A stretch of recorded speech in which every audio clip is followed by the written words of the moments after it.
क्या आपने कभी महसूस किया है कि आपका मन एक रणभूमि बन चुका है, जहां हर पल विचारों की एक सेना दूसरी सेना से लड़ रही है, चिंता के तीर चल रहे हैं, डर के नगाड़े बज रहे हैं, और आप इस शोर के बीच नितांत अकेले और थके हुए खड़े हैं। आज की इस भागदौड़ भरी दुनिया में हम बाहर की हर लड़ाई जीतने की तैयारी करते हैं। करियर की लड़ाई, समाज की लड़ाई, उम्मीदों की लड़ाई।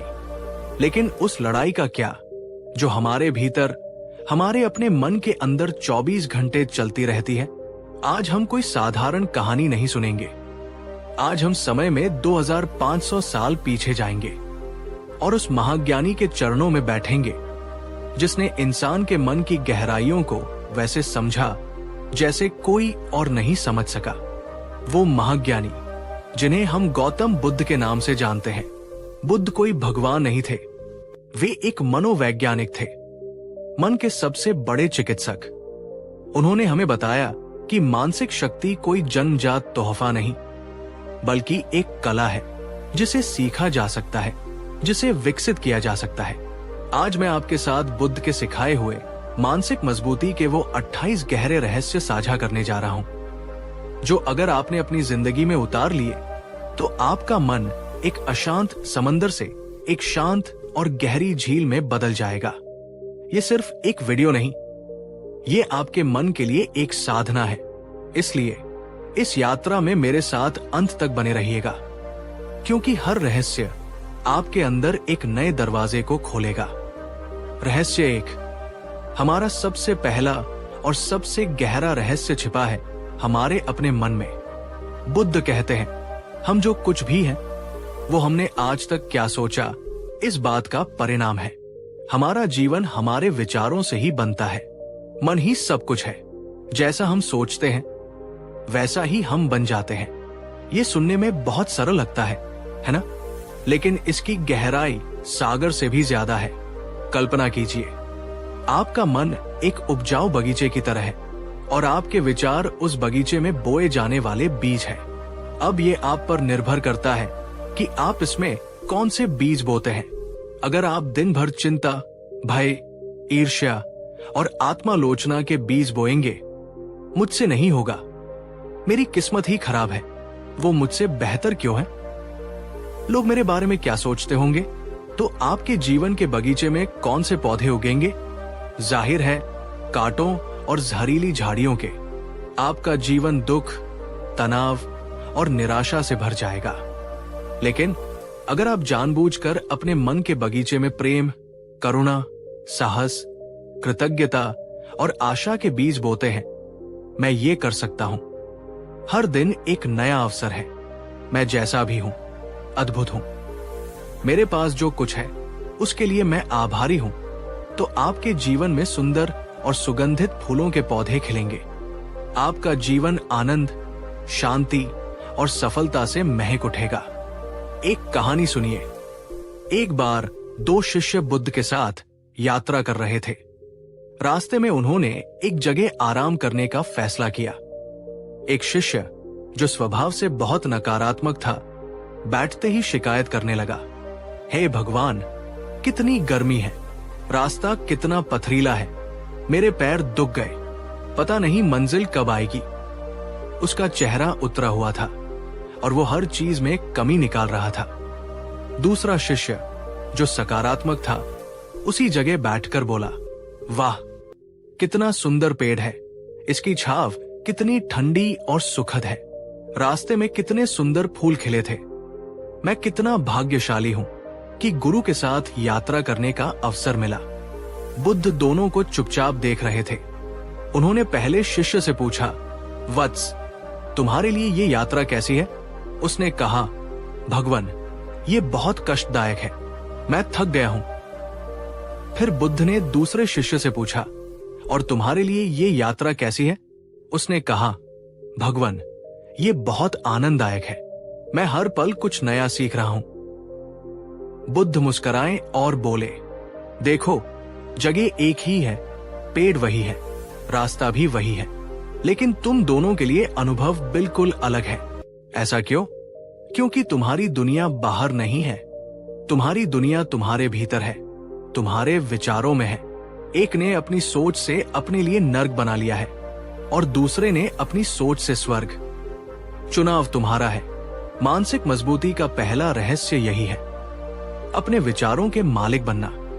बाहरी परिस्थितियां हमेशा हमारे नियंत्रण में नहीं होती, लेकिन उन परिस्थितियों पर हम कैसे विचार करते हैं, ये पूरी तरह हमारे नियंत्रण में है।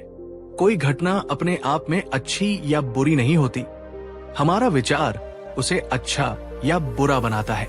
अब मैं आपसे एक सवाल पूछता हूं। आज सुबह उठने से लेकर अब तक आपने अपने मन के बगीचे में कौन से बीज ज्यादा बोए हैं, सकारात्मक या नकारात्मक? ईमानदारी से खुद से पूछिए। अपने विचारों के प्रति जागरूक हो जाइए। जैसे ही आप किसी नकारात्मक विचार को पकड़े, उसे पहचाने और उसे एक सकारात्मक विचार से बदल दे। ये एक दिन का काम नहीं, ये निरंतर अभ्यास है। चलिए इस अभ्यास की शुरुआत यही से करते हैं। नीचे कमेंट में लिखें, मेरी सोच मेरी शक्ति है। इस वाक्य को सिर्फ लिखें नहीं, इसे महसूस करें। यही मानसिक अटूटता की नींव है। रहस्य 2, मानसिक कमजोरी और दुख का एक बहुत बड़ा कारण है हमारा चीजों से, लोगों से और परिस्थितियों से चिपक जाना। हम चाहते हैं कि जो अच्छा है वो हमेशा अच्छा रहे, जो हमारे पास है वो हमेशा हमारे पास रहे। लेकिन बुद्ध हमें दूसरा गहरा रहस्य बताते हैं, जो हमारी इस आसक्ति की जड़ों पर प्रहार करता है। बुद्ध कहते हैं, इस दुनिया में कुछ भी स्थायी नहीं है, न सुख न दुख, न जीवन न मृत्यु। हर चीज एक बहती नदी की तरह है जो निरंतर बदल रही है। जो इस बदलाव को स्वीकार कर लेता है वो दुखों से मुक्त हो जाता है। ये सिद्धांत कहलाता है अनित्यता। हमारा पूरा जीवन दुख से इसलिए भरा है क्योंकि हम इस शाश्वत नियम से लड़ते हैं। हम बदलाव का विरोध करते हैं। जब हम खुश होते हैं तो हमें डर लगता है कि ये खुशी खत्म हो जाएगी, और जब हम दुखी होते हैं तो हमें लगता है कि ये दुख कभी खत्म नहीं होगा। ये दोनों ही विचार गलत है।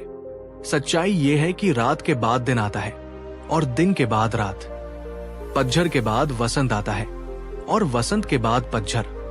ये प्रकृति का नियम है और यही जीवन का नियम है। इस रहस्य को उस माँ की कहानी से समझिए जिसका नाम था किसा गौतमी। किसा गौतमी अपने इकलौते बेटे से बहुत प्रेम करती थी। एक दिन उसका बेटा बीमार पड़ा और मर गया। वो इस सदमे को बर्दाश्त नहीं कर पाई। उसका दिमाग सुन्न हो गया। वो मानने को ही तैयार नहीं थी कि उसका बेटा मर चुका है। वो अपने मृत बेटे के शरीर को गोद में उठाए घर घर भटकने लगी। वो हर किसी से कहती, मेरे बेटे को कोई दवा दे दो, ये बीमार है, ये उठ नहीं रहा। लोग उसे समझाते कि उसका बेटा मर चुका है, लेकिन वो किसी की नहीं सुनती। लोग उसे पागल समझने लगे। किसी ने उसे बताया कि पहाड़ों पर एक महाज्ञानी रहते हैं जिनका नाम बुद्ध है। शायद वो कोई चमत्कार कर दे। आशा की एक किरण लेकर वो बदहवास हालत में बुद्ध के पास पहुंची। उसने अपने बेटे का शव बुद्ध के चरणों में रख दिया और रोते हुए बोली, भगवान, आप तो चमत्कारी हैं, मेरे बेटे को जीवित कर दीजिए, मैं इसके बिना मर जाऊंगी। बुद्ध ने उसे गहरी करुणा से देखा। उन्होंने उसे डांटा नहीं, उसे पागल नहीं कहा। उन्होंने बहुत शांत स्वर में कहा, हाँ, मैं तुम्हारे बेटे को ठीक कर सकता हूं, लेकिन इसके लिए मुझे एक औषधि चाहिए। तुम जाओ और गांव के किसी ऐसे घर से एक मुट्ठी सरसों के दाने ले आओ जहां आज तक किसी की मृत्यु न हुई हो। किसा गौतमी को लगा ये तो बहुत आसान काम है। वो खुशी खुशी भागी। वो पहले घर गई और कहा, मुझे एक मुट्ठी सरसों चाहिए। घर वालों ने कहा, जरूर ले लो। उसने पूछा, क्या आपके घर में कभी किसी की मृत्यु हुई है? उन्होंने दुखी होकर कहा, बहन, तुम क्या पूछ रही हो? पिछले ही साल हमारे पिता गुजरे थे। वो दूसरे घर गई, वहां भी वही जवाब मिला। तीसरे घर, चौथे घर, वो पूरे गांव में घूमती रही, लेकिन उसे एक भी घर ऐसा नहीं मिला जहां कभी किसी प्रियजन की मृत्यु न हुई हो। शाम होते होते उसका पागलपन धीरे धीरे शांत होने लगा। उसे ज्ञान की एक किरण दिखाई दी। उसे समझ आया कि मृत्यु केवल उसके बेटे की नहीं हुई है, ये जीवन का एक सार्वभौमिक सत्य है जो हर किसी के साथ घटित होता है। ये अपरिहार्य है। वो बुद्ध के पास वापस लौटी। अब उसके हाथ खाली थे, पर उसका मन ज्ञान से भर गया था। उसने बुद्ध से कहा, भगवान, मुझे सरसों नहीं मिली, पर मुझे जीवन का सत्य मिल गया। मैं समझ गई हूं कि सब कुछ नश्वर है।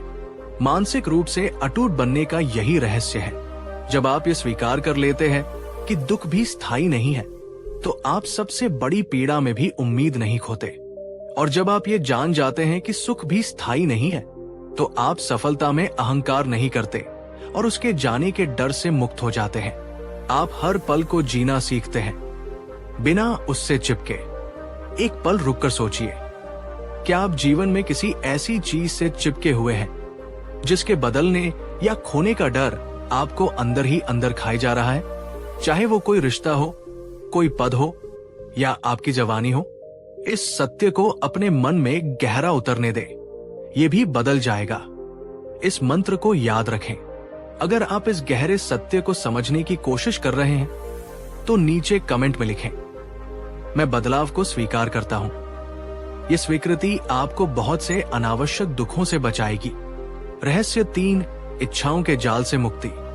हमने जान लिया कि हमारे दुख का कारण बदलाव का विरोध करना है, लेकिन ये बदलाव हमें दुख क्यों देता है? क्योंकि हमारी इच्छाएं और हमारी आसक्ति उस बदलाव के आड़े आती है। यहीं से बुद्ध हमें मानसिक मजबूती के तीसरे और सबसे क्रांतिकारी रहस्य से परिचित कराते हैं। बुद्ध कहते हैं, दुख का मूल कारण तृष्णा है, यानी पाने की चाहत, बने रहने की चाहत और छुटकारा पाने की चाहत। ये थोड़ा गहरा है, इसे ध्यान से समझिए। पाने की चाहत, मुझे और पैसा चाहिए और शोहरत चाहिए, वो इंसान मेरी जिंदगी में चाहिए।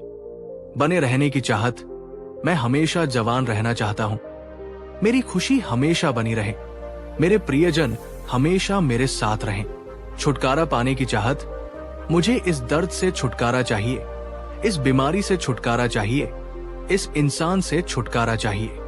ये तीनों ही इच्छाएं, जिन्हें बुद्ध ने तृष्णा कहा है, एक अंतहीन दौर है। एक इच्छा पूरी होती नहीं कि 10 नई पैदा हो जाती है। ये एक ऐसी प्यास है जो समुद्र का पानी पीने से भी नहीं बुझती, बल्कि और बढ़ जाती है। मानसिक शांति इसलिए नहीं मिलती क्योंकि हमारी सारी इच्छाएं पूरी हो जाती हैं, बल्कि मानसिक शांति तब मिलती है जब हमारी इच्छाएं शांत हो जाती हैं। कल्पना कीजिए एक हिरण की, जो कस्तूरी की सुगंध के पीछे भाग रहा है। उसे लगता है कि ये मनमोहक सुगंध कहीं बाहर से, किसी फूल या पौधे से आ रही है। वो उस सुगंध की खोज में जंगल जंगल भटकता है, दौड़ता रहता है, थक कर चूर हो जाता है, लेकिन उसे वो स्रोत कभी नहीं मिलता। वो नहीं जानता कि वो सुगंध उसी के भीतर, उसी की नाभि में मौजूद है। हम भी उस हिरण की तरह ही हैं। हम सुख और शांति को बाहरी चीजों में खोजते रहते हैं। एक नई कार, एक बड़ा घर, एक बेहतर पार्टनर, सोशल मीडिया पर ज्यादा लाइक्स। हम इन इच्छाओं के पीछे भागते भागते अपनी पूरी जिंदगी बिता देते हैं और अंत में पाते हैं कि हम अब भी असंतुष्ट और बेचैन हैं, क्योंकि सच्ची शांति और सच्चा सुख इच्छाओं की पूर्ति में नहीं, बल्कि इच्छाओं से मुक्ति में है। इसका अर्थ ये नहीं है कि आप लक्ष्य बनाना छोड़ दें या जीवन में कुछ पाने का प्रयास न करें। बुद्ध कर्म के विरोधी नहीं थे। वे कहते थे, प्रयास करो, अपना सर्वश्रेष्ठ दो, लेकिन परिणाम से मत चिपको। जरूरत और लालच में बहुत बड़ा अंतर है। भोजन शरीर की जरूरत है, लेकिन स्वादिष्ट भोजन का लालच तृष्णा है। एक घर जरूरत है, लेकिन दूसरों से बड़ा महल बनाने की होड़ तृष्णा है। जब हमारी खुशी इस बात पर निर्भर हो जाती है कि अगर मुझे वो मिलेगा तभी मैं खुश होऊंगा, तो हमने अपनी खुशी का रिमोट कंट्रोल किसी और चीज या व्यक्ति के हाथ में दे दिया है। मानसिक रूप से मजबूत व्यक्ति अपनी खुशी का रिमोट कंट्रोल हमेशा अपने पास रखता है। अब आप अपने जीवन के बारे में सोचिए, क्या आपकी खुशी भी अगर तो की शर्तों पर टिकी है? अगर मेरी प्रमोशन हो गई तो मैं खुश होऊंगा। अगर मेरा वजन कम हो गया तो मैं खुश होऊंगा। क्या आप भी उस हिरण की तरह किसी बाहरी चीज के पीछे भाग रहे हैं, ये सोचकर कि वो आपको स्थायी सुख देगी? अपनी इच्छाओं को पहचानना और उन पर लगाम लगाना सीखना मानसिक अटूटता की कला है। ये संतोष की कला है। अगर ये बात आपके दिल तक पहुंची है और आप भी अपनी इच्छाओं के जाल को समझना चाहते हैं, तो इस वीडियो को लाइक करके हमारा उत्साह बढ़ाएं और हमें बताएं कि आप इस यात्रा में हमारे साथ हैं। रहस्य 4, वर्तमान में जीने की कला। हमारा मन एक समय यात्री, टाइम ट्रैवलर की तरह है। ये या तो अतीत की गलियों में भटकता रहता है, पुरानी गलतियों पर पछताता है, मीठी यादों में खोया रहता है, या पुराने जख्मों को कुरेदता रहता है, या फिर ये भविष्य की उड़ानों पर निकल जाता है, आने वाले कल की चिंता करता है, बड़ी बड़ी योजनाएं बनाता है, या अनजाने डर से कांपता रहता है। इस अतीत और भविष्य की यात्रा में हमारा मन उस एकमात्र जगह पर रहना भूल जाता है जहां जीवन वास्तव में घटित हो रहा है, वर्तमान क्षण। यही बुद्ध हमें चौथा रहस्य बताते हैं, जो आज की भागदौड़ भरी जिंदगी के लिए सबसे प्रासंगिक है। बुद्ध कहते हैं, अतीत पर ध्यान मत दो, भविष्य के सपने मत देखो, अपने मन को वर्तमान क्षण पर केंद्रित करो। यही खुशी और शांति का एकमात्र मार्ग है। हमारा सारा तनाव और चिंता कहां से आता है? चिंता हमेशा भविष्य के बारे में होती है। कल क्या होगा? एग्जाम कैसा जाएगा? अगर मैं बीमार पड़ गया तो? और हमारा सारा दुख और पछतावा कहां से आता है? वो हमेशा अतीत के बारे में होता है। मुझे वैसा नहीं करना चाहिए था, काश वो पल वापस आ जाए, उसने मेरे साथ ऐसा क्यों किया? बुद्ध कहते हैं कि अतीत एक मरा हुआ सपना है और भविष्य एक अजन्मी कल्पना। असली सत्य केवल ये पल है जो अभी आपके सामने है। जब आप इस पल में पूरी तरह से मौजूद होते हैं तो न कोई चिंता होती है, न कोई पछतावा, सिर्फ अस्तित्व होता है, सिर्फ जागरूकता होती है। एक बार एक व्यक्ति बुद्ध के पास आया और बोला, भगवान, मैं बहुत बेचैन रहता हूं, मेरा मन कहीं टिकता ही नहीं, मैं शांति कैसे पाऊं? बुद्ध ने उससे पूछा, तुम अभी क्या कर रहे हो? उसने कहा, मैं आपसे बात कर रहा हूं। बुद्ध बोले, नहीं, तुम यहां बैठे तो हो, पर तुम्हारा मन कहीं और है। तुम सोच रहे हो कि घर जाकर क्या करना है, या कल सुबह की चिंता कर रहे हो। जब तुम भोजन करते हो तब तुम भोजन नहीं करते, तुम अपने व्यापार के बारे में सोचते हो। जब तुम अपने परिवार के साथ होते हो तब तुम उनके साथ नहीं होते, तुम अपने फोन में होते हो। तुम हर जगह होते हो सिवाय उस जगह के जहां तुम वास्तव में हो। उन्होंने आगे कहा, शांति पाने का रहस्य सरल है। जब चलो तो सिर्फ चलो, जब खाओ तो सिर्फ खाओ, जब सुनो तो सिर्फ सुनो। अपना 100% ध्यान उस काम में लगा दो जो तुम अभी इसी पल कर रहे हो। इसी को माइंडफुलनेस या सचेतनता कहते हैं। मानसिक रूप से मजबूत व्यक्ति अतीत में नहीं जीता, न ही भविष्य की कल्पनाओं में खोया रहता है। वो वर्तमान में जीता है। वो जानता है कि जीवन किश्तों में नहीं बल्कि एक एक पल में जिया जाता है। अब मैं आपसे पूछता हूं, क्या आप अभी इस वीडियो को पूरे ध्यान से देख और सुन रहे हैं, या आपका मन कहीं और भी भटक रहा है? जब आप सुबह की चाय पीते हैं तो क्या आप उसकी गर्माहट और स्वाद को महसूस करते हैं, या आपका दिमाग दिन भर के कामों की लिस्ट बना रहा होता है? आज से एक छोटा सा प्रयोग करें।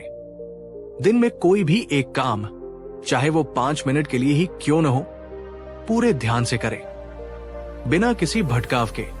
आप पाएंगे कि उस 5 मिनट में आपको अद्भुत शांति का अनुभव होगा। इस पल में मौजूद रहने का संकल्प लें। कमेंट में लिखें, मैं वर्तमान में जीता हूं। ये सिर्फ एक वाक्य नहीं, ये आपके जीवन को बदलने का सूत्र है। रहस्य 5, क्षमा सबसे बड़ा हथियार है। जीवन की यात्रा में हमें अक्सर ऐसे लोग मिलते हैं जो हमें चोट पहुंचाते हैं, हमारा दिल दुखाते हैं, या हमारे साथ अन्याय करते हैं। ऐसे में क्रोध, घृणा और बदले की भावना हमारे मन में घर कर लेती है।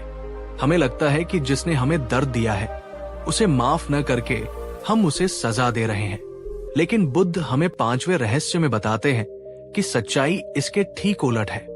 बुद्ध कहते हैं, क्रोध को अपने मन में रखना किसी और पर फेंकने के इरादे से एक जलते हुए कोयले को अपनी मुट्ठी में पकड़ने जैसा है। अंत में जलते तुम ही हो। जब हम किसी के प्रति घृणा या क्रोध को अपने मन में पालते हैं तो हम उस व्यक्ति को नहीं बल्कि खुद को हर पल जहर पिला रहे होते हैं। वो व्यक्ति तो शायद अपनी जिंदगी में आगे बढ़ चुका है, लेकिन हम उसी अतीत की कड़वाहट में जीकर अपनी वर्तमान की शांति और खुशी को नष्ट कर रहे होते हैं। क्षमा करना उस व्यक्ति को दिया गया कोई उपहार नहीं है, ये खुद को दिया गया उपहार है। ये उस भारी बोझ को अपने कंधों से उतार फेंकने जैसा है जिसे आप बेवजह ढो रहे हैं। क्षमा का अर्थ है खुद को अतीत के पिंजरे से आजाद करना। लेकिन अक्सर लोग पूछते हैं, क्या क्षमा करने का मतलब यह है कि हम जो हुआ उसे भूल जाएं? क्या इसका मतलब है कि हम उस व्यक्ति को फिर से हमें चोट पहुंचाने का मौका दें? इसका जवाब है नहीं। बुद्ध का मार्ग ज्ञान का मार्ग है, मूर्खता का नहीं। क्षमा करने का मतलब भूलना नहीं है, बल्कि सबक सीखना है। आप उस व्यक्ति को उसके कर्मों के बोझ से मुक्त करते हैं, लेकिन आप उस अनुभव से मिले सबक को हमेशा याद रखते हैं। आप भविष्य में खुद की रक्षा करने के लिए सीमाएं तय कर सकते हैं। आप उस व्यक्ति से दूरी बना सकते हैं, लेकिन अपने मन में उसके लिए कोई जहर नहीं रखते। बुद्ध के जीवन की एक प्रसिद्ध घटना है। एक दिन वे प्रवचन दे रहे थे, तभी एक व्यक्ति भरी सभा में आया और उन पर चिल्लाने लगा। वो उन्हें गालियां दे रहा था, उनका अपमान कर रहा था। बुद्ध के शिष्य क्रोधित हो उठे, लेकिन बुद्ध शांत बैठे रहे, उस व्यक्ति की सारी बातें सुनते रहे। जब वो व्यक्ति बोलकर थक गया तो बुद्ध ने उससे बड़ी विनम्रता से पूछा, बंधु, अगर तुम किसी के लिए कोई तोहफा लेकर जाओ और वो व्यक्ति उसे लेने से मना कर दे तो वो तोहफा किसका होगा? उस व्यक्ति ने थोड़ा सोचकर कहा, वो तोहफा मेरा ही रहेगा। बुद्ध मुस्कुराए और बोले, ठीक इसी तरह तुमने मुझे जो ये गालियों और अपमान का तोहफा दिया है, मैं इसे स्वीकार करने से मना करता हूं। वो व्यक्ति स्तब्ध रह गया। बुद्ध के क्रोध न करने बल्कि शांति और करुणा से जवाब देने के तरीके ने उसके हृदय को बदल दिया। मानसिक मजबूती का यह रहस्य हमें सिखाता है कि दूसरों के व्यवहार को अपने मन की शांति भंग करने की अनुमति न दे। क्षमा करना कमजोरी नहीं, बल्कि बहुत बड़ी आंतरिक शक्ति का प्रतीक है। क्या आपके मन में भी किसी के लिए कोई पुराना जख्म या कड़वाहट है? क्या कोई ऐसा व्यक्ति है जिसे आपने आज तक माफ नहीं किया है और उसकी याद आते ही आपका मन अशांत हो जाता है? आज उस बोझ को उतार फेंकने का फैसला करें, अपनी शांति के लिए, अपनी खुशी के लिए। ये बहुत मुश्किल हो सकता है, लेकिन ये संभव है। एक कदम आगे बढ़ाएं। कमेंट में लिखें, मैं आजाद होना चुनता हूं। ये आजादी आपको क्षमा से ही मिलेगी। रहस्य 6, अब दीपो भव। हम अक्सर अपनी समस्याओं के समाधान के लिए, अपने दुखों के निवारण के लिए दूसरों पर निर्भर रहते हैं। हम गुरुओं, किताबों या किसी बाहरी शक्ति में अपना उद्धार खोजते हैं। हम चाहते हैं कि कोई आए और हमें रास्ता दिखाए, हमारा हाथ पकड़कर हमें अंधेरे से बाहर निकाल ले। लेकिन अपने अंतिम समय में बुद्ध ने अपने शिष्यों को जो अंतिम उपदेश दिया, वो मानसिक मजबूती का छठा और सबसे सशक्त रहस्य है। बुद्ध ने कहा, अब दीपो भव, अर्थात अपना दीपक स्वयं बनो, अपनी शरण स्वयं बनो, किसी और की शरण मत खोजो। ये एक क्रांतिकारी विचार है। बुद्ध कह रहे हैं कि मुक्ति का मार्ग, सत्य का प्रकाश और दुखों से पार जाने की शक्ति कहीं बाहर नहीं है, वो तुम्हारे अपने भीतर है। कोई और तुम्हें मुक्त नहीं कर सकता, तुम्हें अपना उद्धार स्वयं करना होगा। बुद्ध ने कभी नहीं कहा कि मैं तुम्हारा उद्धार करूंगा। उन्होंने हमेशा कहा, मैंने मार्ग खोज लिया है, अब इस पर चलना तुम्हें स्वयं होगा। वे एक मार्गदर्शक थे, मुक्तिदाता नहीं। यह रहस्य हमें आत्मनिर्भरता और आत्मविश्वास सिखाता है। यह हमें याद दिलाता है कि हमारे हर सवाल का जवाब हमारे अंदर है और हर समस्या का समाधान भी हमारे अंदर ही मौजूद है। जब हम अपनी शक्ति का स्रोत बाहर खोजते हैं तो हम कमजोर हो जाते हैं। हम दूसरों की राय पर, दूसरों की प्रशंसा पर या दूसरों के मार्गदर्शन पर निर्भर हो जाते हैं। अगर कोई हमारी तारीफ करे तो हम खुश हो जाते हैं, कोई आलोचना करे तो हम दुखी हो जाते हैं। हमारा रिमोट कंट्रोल दूसरों के हाथ में होता है। लेकिन जब आप ये जान जाते हैं कि आप स्वयं अपना दीपक हैं, तो आप बाहरी अंधेरे से नहीं डरते।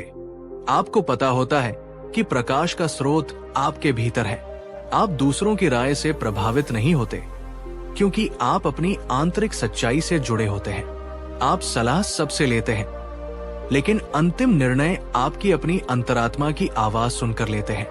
एक शिष्य ने एक बार बुद्ध से पूछा, भगवान, जब आप नहीं रहेंगे तब हमारा मार्गदर्शन कौन करेगा? हम किसके प्रकाश में चलेंगे? तब बुद्ध ने यही अमर उपदेश दिया, आनंद, किसी और के प्रकाश की प्रतीक्षा मत करना। अपने सत्य को, अपने अनुभव को अपना प्रकाश बनाना, अपने विवेक को अपना मार्गदर्शक बनाना। जो मैंने सिखाया है उसे तोते की तरह रटना नहीं, उसे अपने जीवन में अनुभव करना, उसकी पड़ताल करना। जब वो तुम्हारे अनुभव की कसौटी पर खरा उतरे तभी उसे मानना। अपना दीपक स्वयं बनना। मानसिक रूप से अटूट व्यक्ति वह है जो अपनी आंतरिक शक्ति पर भरोसा करता है। वो मुश्किलों में किसी चमत्कार का इंतजार नहीं करता, वो अपने भीतर के दीपक को जलाकर खुद रास्ता खोजता है। क्या आप भी अपने जीवन के बड़े फैसलों के लिए दूसरों पर निर्भर रहते हैं? क्या आप अपनी कीमत दूसरों की नजरों में तलाशते हैं? आज से अपने भीतर की आवाज को सुनना शुरू करें, ध्यान करें, आत्मचिंतन करें। आप पाएंगे कि आपके अंदर ज्ञान का एक असीम सागर है। इस गहरी शिक्षा को सम्मान दें। कमेंट में बुद्ध के अमर शब्द लिखें, अप दीपो भव। इसे अपने जीवन का ध्येय वाक्य बना लें। रहस्य 7, सबसे बड़ी जीत, मन की जीत। और अब हम पहुंचते हैं सबसे महत्वपूर्ण रहस्य पर, जो पिछले सभी रहस्यों का सार है। दुनिया में लोग बड़ी बड़ी लड़ाइयां जीतना चाहते हैं, देशों को जीतना चाहते हैं, दूसरों पर अधिकार करना चाहते हैं। वे इसे ही शक्ति और विजय मानते हैं। लेकिन बुद्ध हमें विजय की एक नई परिभाषा देते हैं। बुद्ध कहते हैं, हजारों योद्धाओं पर विजय पाना उतना महान नहीं है जितनी महानता स्वयं पर विजय पाने में है। जो स्वयं को जीत लेता है वही सच्चा विजेता है, और इस जीत को तुमसे कोई नहीं छीन सकता। स्वयं पर विजय पाने का क्या अर्थ है? इसका अर्थ है अपने मन पर विजय पाना, अपनी अनियंत्रित इच्छाओं पर, अपने क्रोध पर, अपनी ईर्ष्या पर, अपने भय पर और अपने अहंकार पर विजय पाना। जिस इंसान ने अपने मन को साध लिया, अपनी इंद्रियों को वश में कर लिया, उसने उस सबसे बड़े युद्ध को जीत लिया है जो इस ब्रह्मांड में लड़ा जा सकता है। बाहरी दुश्मन तो आते जाते रहते हैं, लेकिन हमारा अपना अनियंत्रित मन हमारा सबसे बड़ा और स्थायी दुश्मन है। यही हमें रात को सोने नहीं देता, यही हमें बेचैन रखता है, यही हमें गलत निर्णय लेने पर मजबूर करता है। मानसिक रूप से अटूट होने का अंतिम लक्ष्य यही है, अपने मन का गुलाम नहीं बल्कि मालिक बनना। ये यात्रा आसान नहीं है। इसके लिए निरंतर अभ्यास, धैर्य और जागरूकता की आवश्यकता होती है। ध्यान, मेडिटेशन इस युद्ध को जीतने का सबसे शक्तिशाली अस्त्र है।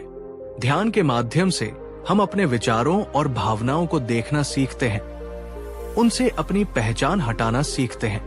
हम सीखते हैं कि हम विचार नहीं हैं, हम उन विचारों को देखने वाले साक्षी। जब आप ये कला सीख जाते हैं तो बाहरी दुनिया की कोई भी घटना आपको भीतर से विचलित नहीं कर सकती। कोई आपका अपमान करे तो आप क्रोधित नहीं होते, क्योंकि आप जानते हैं कि ये आपका चुनाव है कि आप उस अपमान को स्वीकार करें या ना करें। कोई बड़ी सफलता मिले तो आप अहंकार में नहीं डूबते, क्योंकि आप जानते हैं कि ये भी स्थायी नहीं है।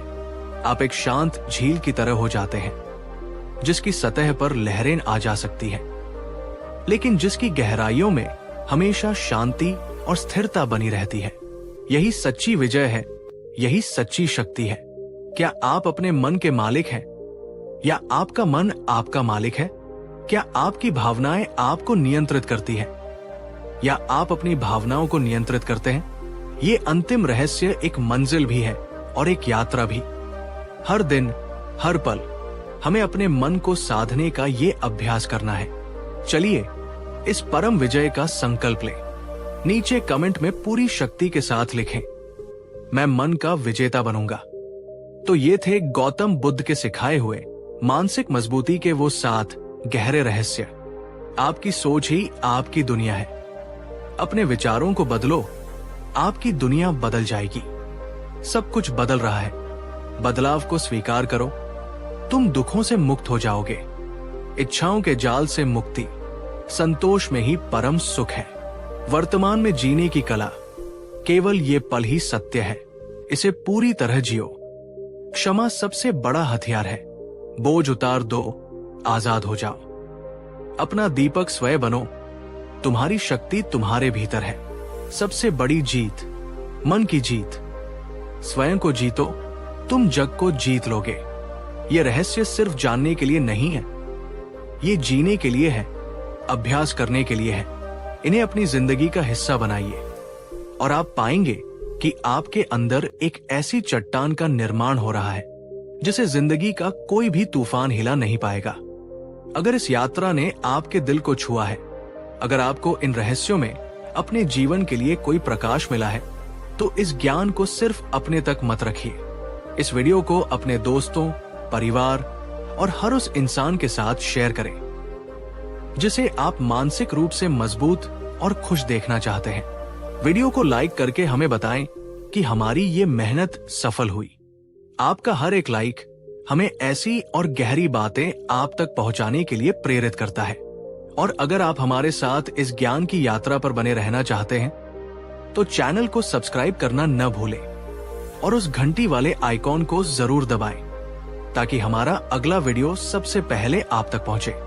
शांति बाहर से नहीं आती, ये भीतर से ही उपजती है। गौतम बुद्ध अपने भीतर की उस शांति को खोजे, वही आपकी सबसे बड़ी शक्ति है। रहस्य 8, स्वयं के प्रति करुणा। हमारा 8वां रहस्य उस गलती से जुड़ा है जो हम में से लगभग हर कोई करता है। हम दूसरों के प्रति तो बहुत दयालु होते हैं। किसी दोस्त से गलती हो जाए तो हम उसे सांत्वना देते हैं, कोई बात नहीं, इंसान से ही गलती होती है। कोई अपना दुखी हो तो हम उसे गले लगाकर कहते हैं, मैं तुम्हारे साथ हूं।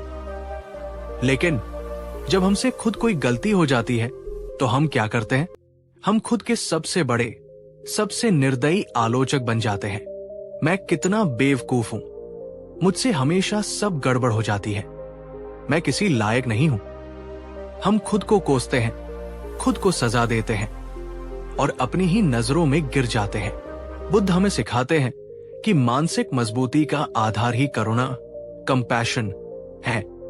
लेकिन ये करुणा दूसरों से पहले स्वयं के प्रति होनी चाहिए।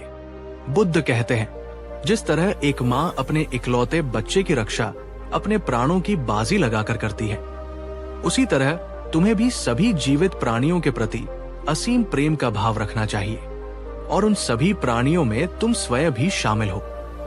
आप दूसरों को तब तक सच्चा प्रेम और करुणा नहीं दे सकते जब तक आपका अपना पात्र खाली हो। आप दूसरों के जख्मों पर मरहम तब तक नहीं लगा सकते जब तक आप अपने ही जख्मों को नजरअंदाज कर रहे हो। आत्मकरुणा का मतलब आत्मदया या अपनी गलतियों को सही ठहराना नहीं है। इसका मतलब है खुद को उसी समझदारी, उसी धैर्य और उसी प्रेम से देखना जो आप अपने किसी सबसे प्रिय मित्र को दिखाते हैं। इसका मतलब है ये स्वीकार करना कि आप एक इंसान हैं और इंसान होने के नाते आपसे गलतियां होंगी, आप असफल होंगे, आप अपूर्ण होंगे और ये ठीक है। एक कहानी है जो इस रहस्य को बहुत खूबसूरती से समझाती है। बुद्ध के संग में एक युवा भिक्षु था जिसका नाम था सोपाका। वो ध्यान में बहुत मेहनत करता था लेकिन उसका मन शांत ही नहीं होता था। वो जितना प्रयास करता उसके मन में उतने ही बुरे विचार आते। वो खुद से बहुत निराश था। उसे लगता था कि वो एक अच्छा भिक्षु बनने के लायक नहीं है।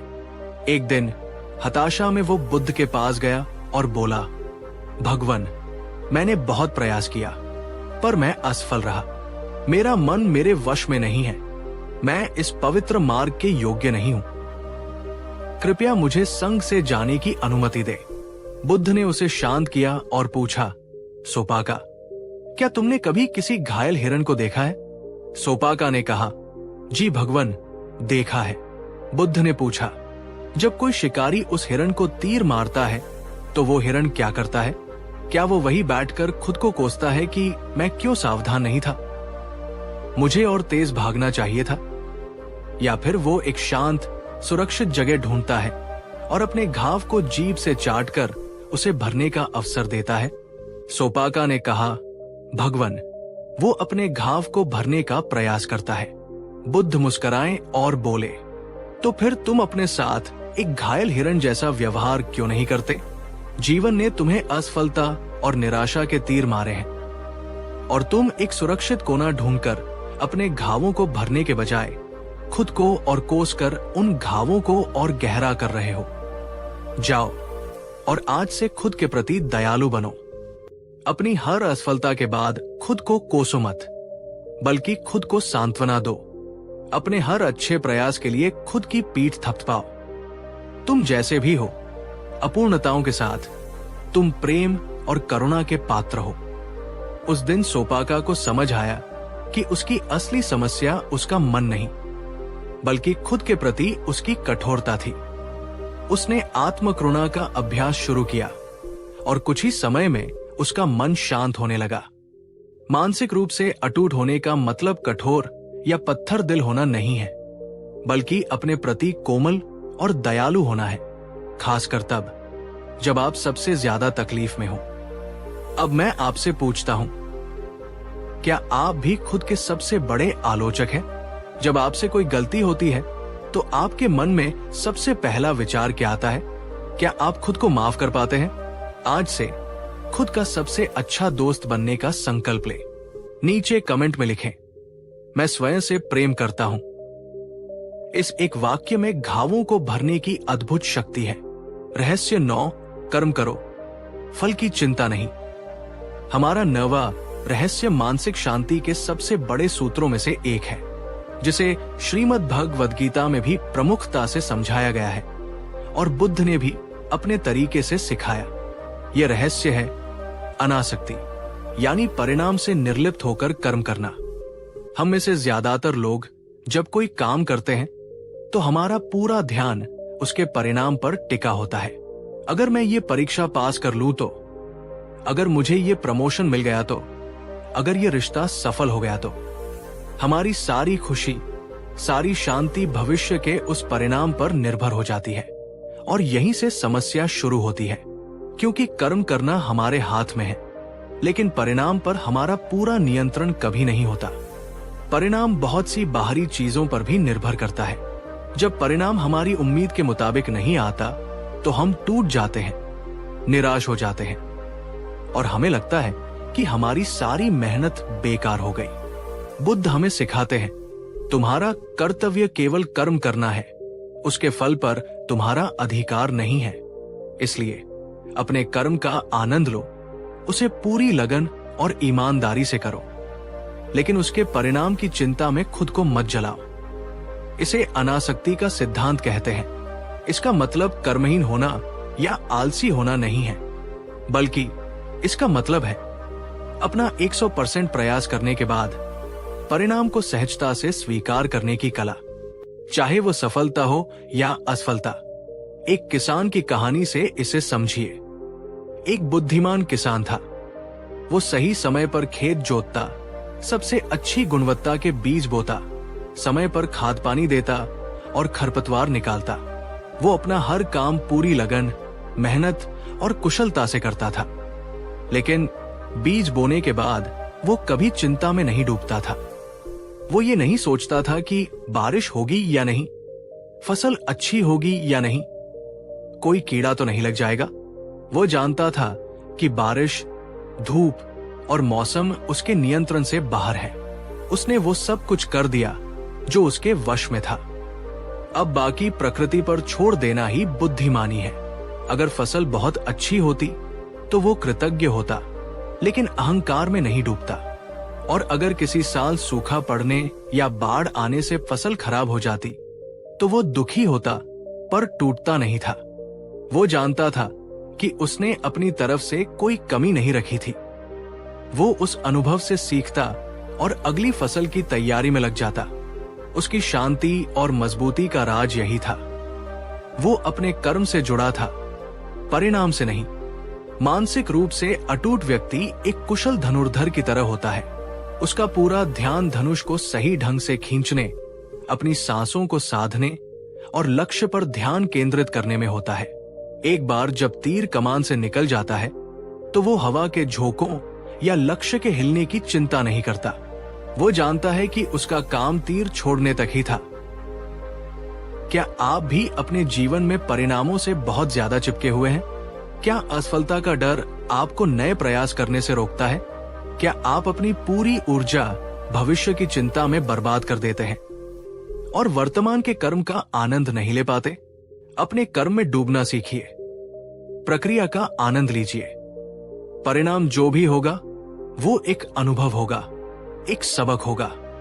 इस गहरी समझ को अपने जीवन में उतारने का प्रण ले।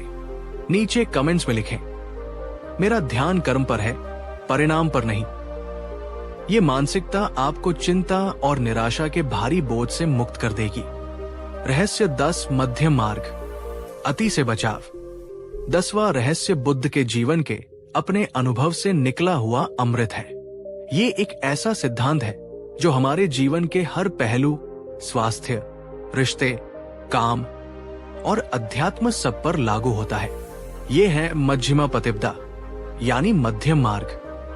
बुद्ध कहते हैं कि जीवन में किसी भी प्रकार की अति दुख का कारण बनती है, चाहे वो अत्यधिक भोगविलास की अति हो या फिर शरीर को अत्यधिक कष्ट देने वाले कठोर तप की अति हो। सच्चा मार्ग, शांति का मार्ग, इन दोनों अतियों के बीच में से होकर गुजरता है। राजकुमार सिद्धार्थ के रूप में बुद्ध ने अपने जीवन के 29 वर्ष अत्यधिक भोगविलास और ऐश्वर्य में बिताए। उनके पास दुनिया की हर सुख सुविधा थी, लेकिन उन्हें सच्ची शांति और संतुष्टि नहीं मिली। फिर ज्ञान की खोज में उन्होंने महल छोड़ दिया और 6 वर्षों तक कठोर तपस्या की। उन्होंने खाना पीना लगभग छोड़ दिया। उनका शरीर हड्डियों का ढांचा मात्र रह गया। उन्होंने खुद को हर तरह का कष्ट दिया, लेकिन ज्ञान और शांति अब भी उनसे दूर थी। तब उन्हें अपने बचपन की एक घटना याद आई और उन्हें यह बोध हुआ कि न तो वीणा के तारों को इतना कसना चाहिए कि वे टूट जाएं, और न ही उन्हें इतना ढीला छोड़ना चाहिए कि उनसे कोई संगीत ही न निकले। संगीत तभी पैदा होता है जब तारों में सही तनाव हो, न बहुत ज्यादा न बहुत कम। जीवन भी इसी वीणा की तरह है। इस रहस्य के पीछे की सबसे सुंदर कहानी है भिक्षु सोन की। सोन एक बहुत अमीर परिवार से थे और उनके पैर के तलवे बहुत कोमल थे। उन पर बाल भी उगते थे। जब वो भिक्षु बने तो उन्होंने बहुत कठोर अभ्यास शुरू कर दिया। वो इतनी ज्यादा पैदल साधना करते थे कि उनके कोमल पैरों से खून बहने लगता था, और जिस रास्ते पर वो चलते थे वो खून से लाल हो जाता था। लेकिन इतनी कठोर तपस्या के बाद भी उनके मन में वही पुराने सांसारिक विचार आते रहते थे। वो निराश होकर सोचने लगे, मुझसे ये नहीं होगा। इससे तो अच्छा है कि मैं वापस घर लौट जाऊं और अपनी संपत्ति का दान पुण्य करके जीवन बिताऊं। बुद्ध को अपनी दिव्य दृष्टि से सोन के मन की बात पता चल गई। वे सोन के पास गए और पूछा, सोन, मैंने सुना है कि भिक्षु बनने से पहले तुम वीणा बजाने में बहुत कुशल थे। सोन ने कहा, जी भगवान। बुद्ध ने पूछा, अच्छा, ये बताओ कि अगर वीणा के तार बहुत ज्यादा कस दिए जाएं, तो क्या तुम मधुर संगीत बजा पाओगे? सोन ने कहा, नहीं भगवान, तार टूट जाएंगे। बुद्ध ने फिर पूछा, और अगर तार बहुत ढीले छोड़ दिए जाएं, तो? सोन ने कहा, नहीं भगवान, तब भी कोई संगीत नहीं निकलेगा। बुद्ध ने अंत में पूछा, तो फिर मधुर संगीत कब निकलता है? सोन ने उत्तर दिया, भगवन, जब तार न बहुत ज्यादा कसे हों और न बहुत ज्यादा ढीले, जब उनमें सही संतुलन हो। तब बुद्ध ने सोन को समझाया, ठीक इसी तरह ये साधना का मार्ग है सोन। बहुत ज्यादा ऊर्जा और कठोरता से भी मन थक जाता है और टूट जाता है, और बहुत ज्यादा आलस्य और ढीलेपन से कोई प्रगति नहीं होती। तुम्हें भी अपनी साधना में संतुलन खोजना होगा, मध्यम मार्ग अपनाना होगा। उस दिन सोन को अपनी गलती समझ आई।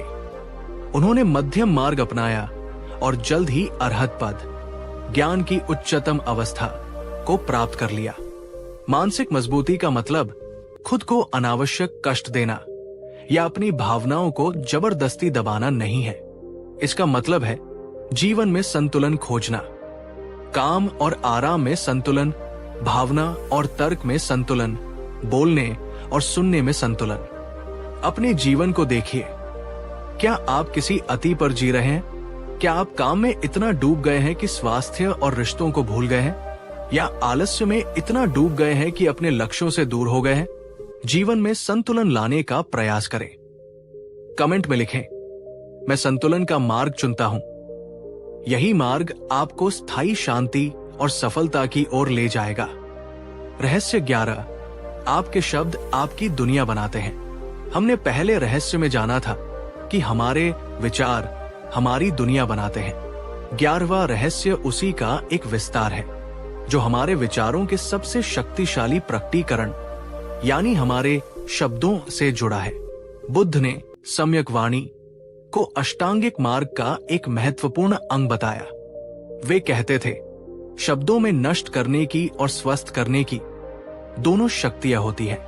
जब शब्द सच्चे और दयालु हो तो वे हमारी दुनिया को बदल सकते हैं। हम अक्सर अपने शब्दों की ताकत को कम आंकते हैं। हम गुस्से में, मजाक में या बिना सोचे समझे कुछ भी कह देते हैं, लेकिन हर शब्द एक बीज की तरह होता है, जो न केवल सुनने वाले के मन में बल्कि बोलने वाले के मन में भी एक वृक्ष उगाता है।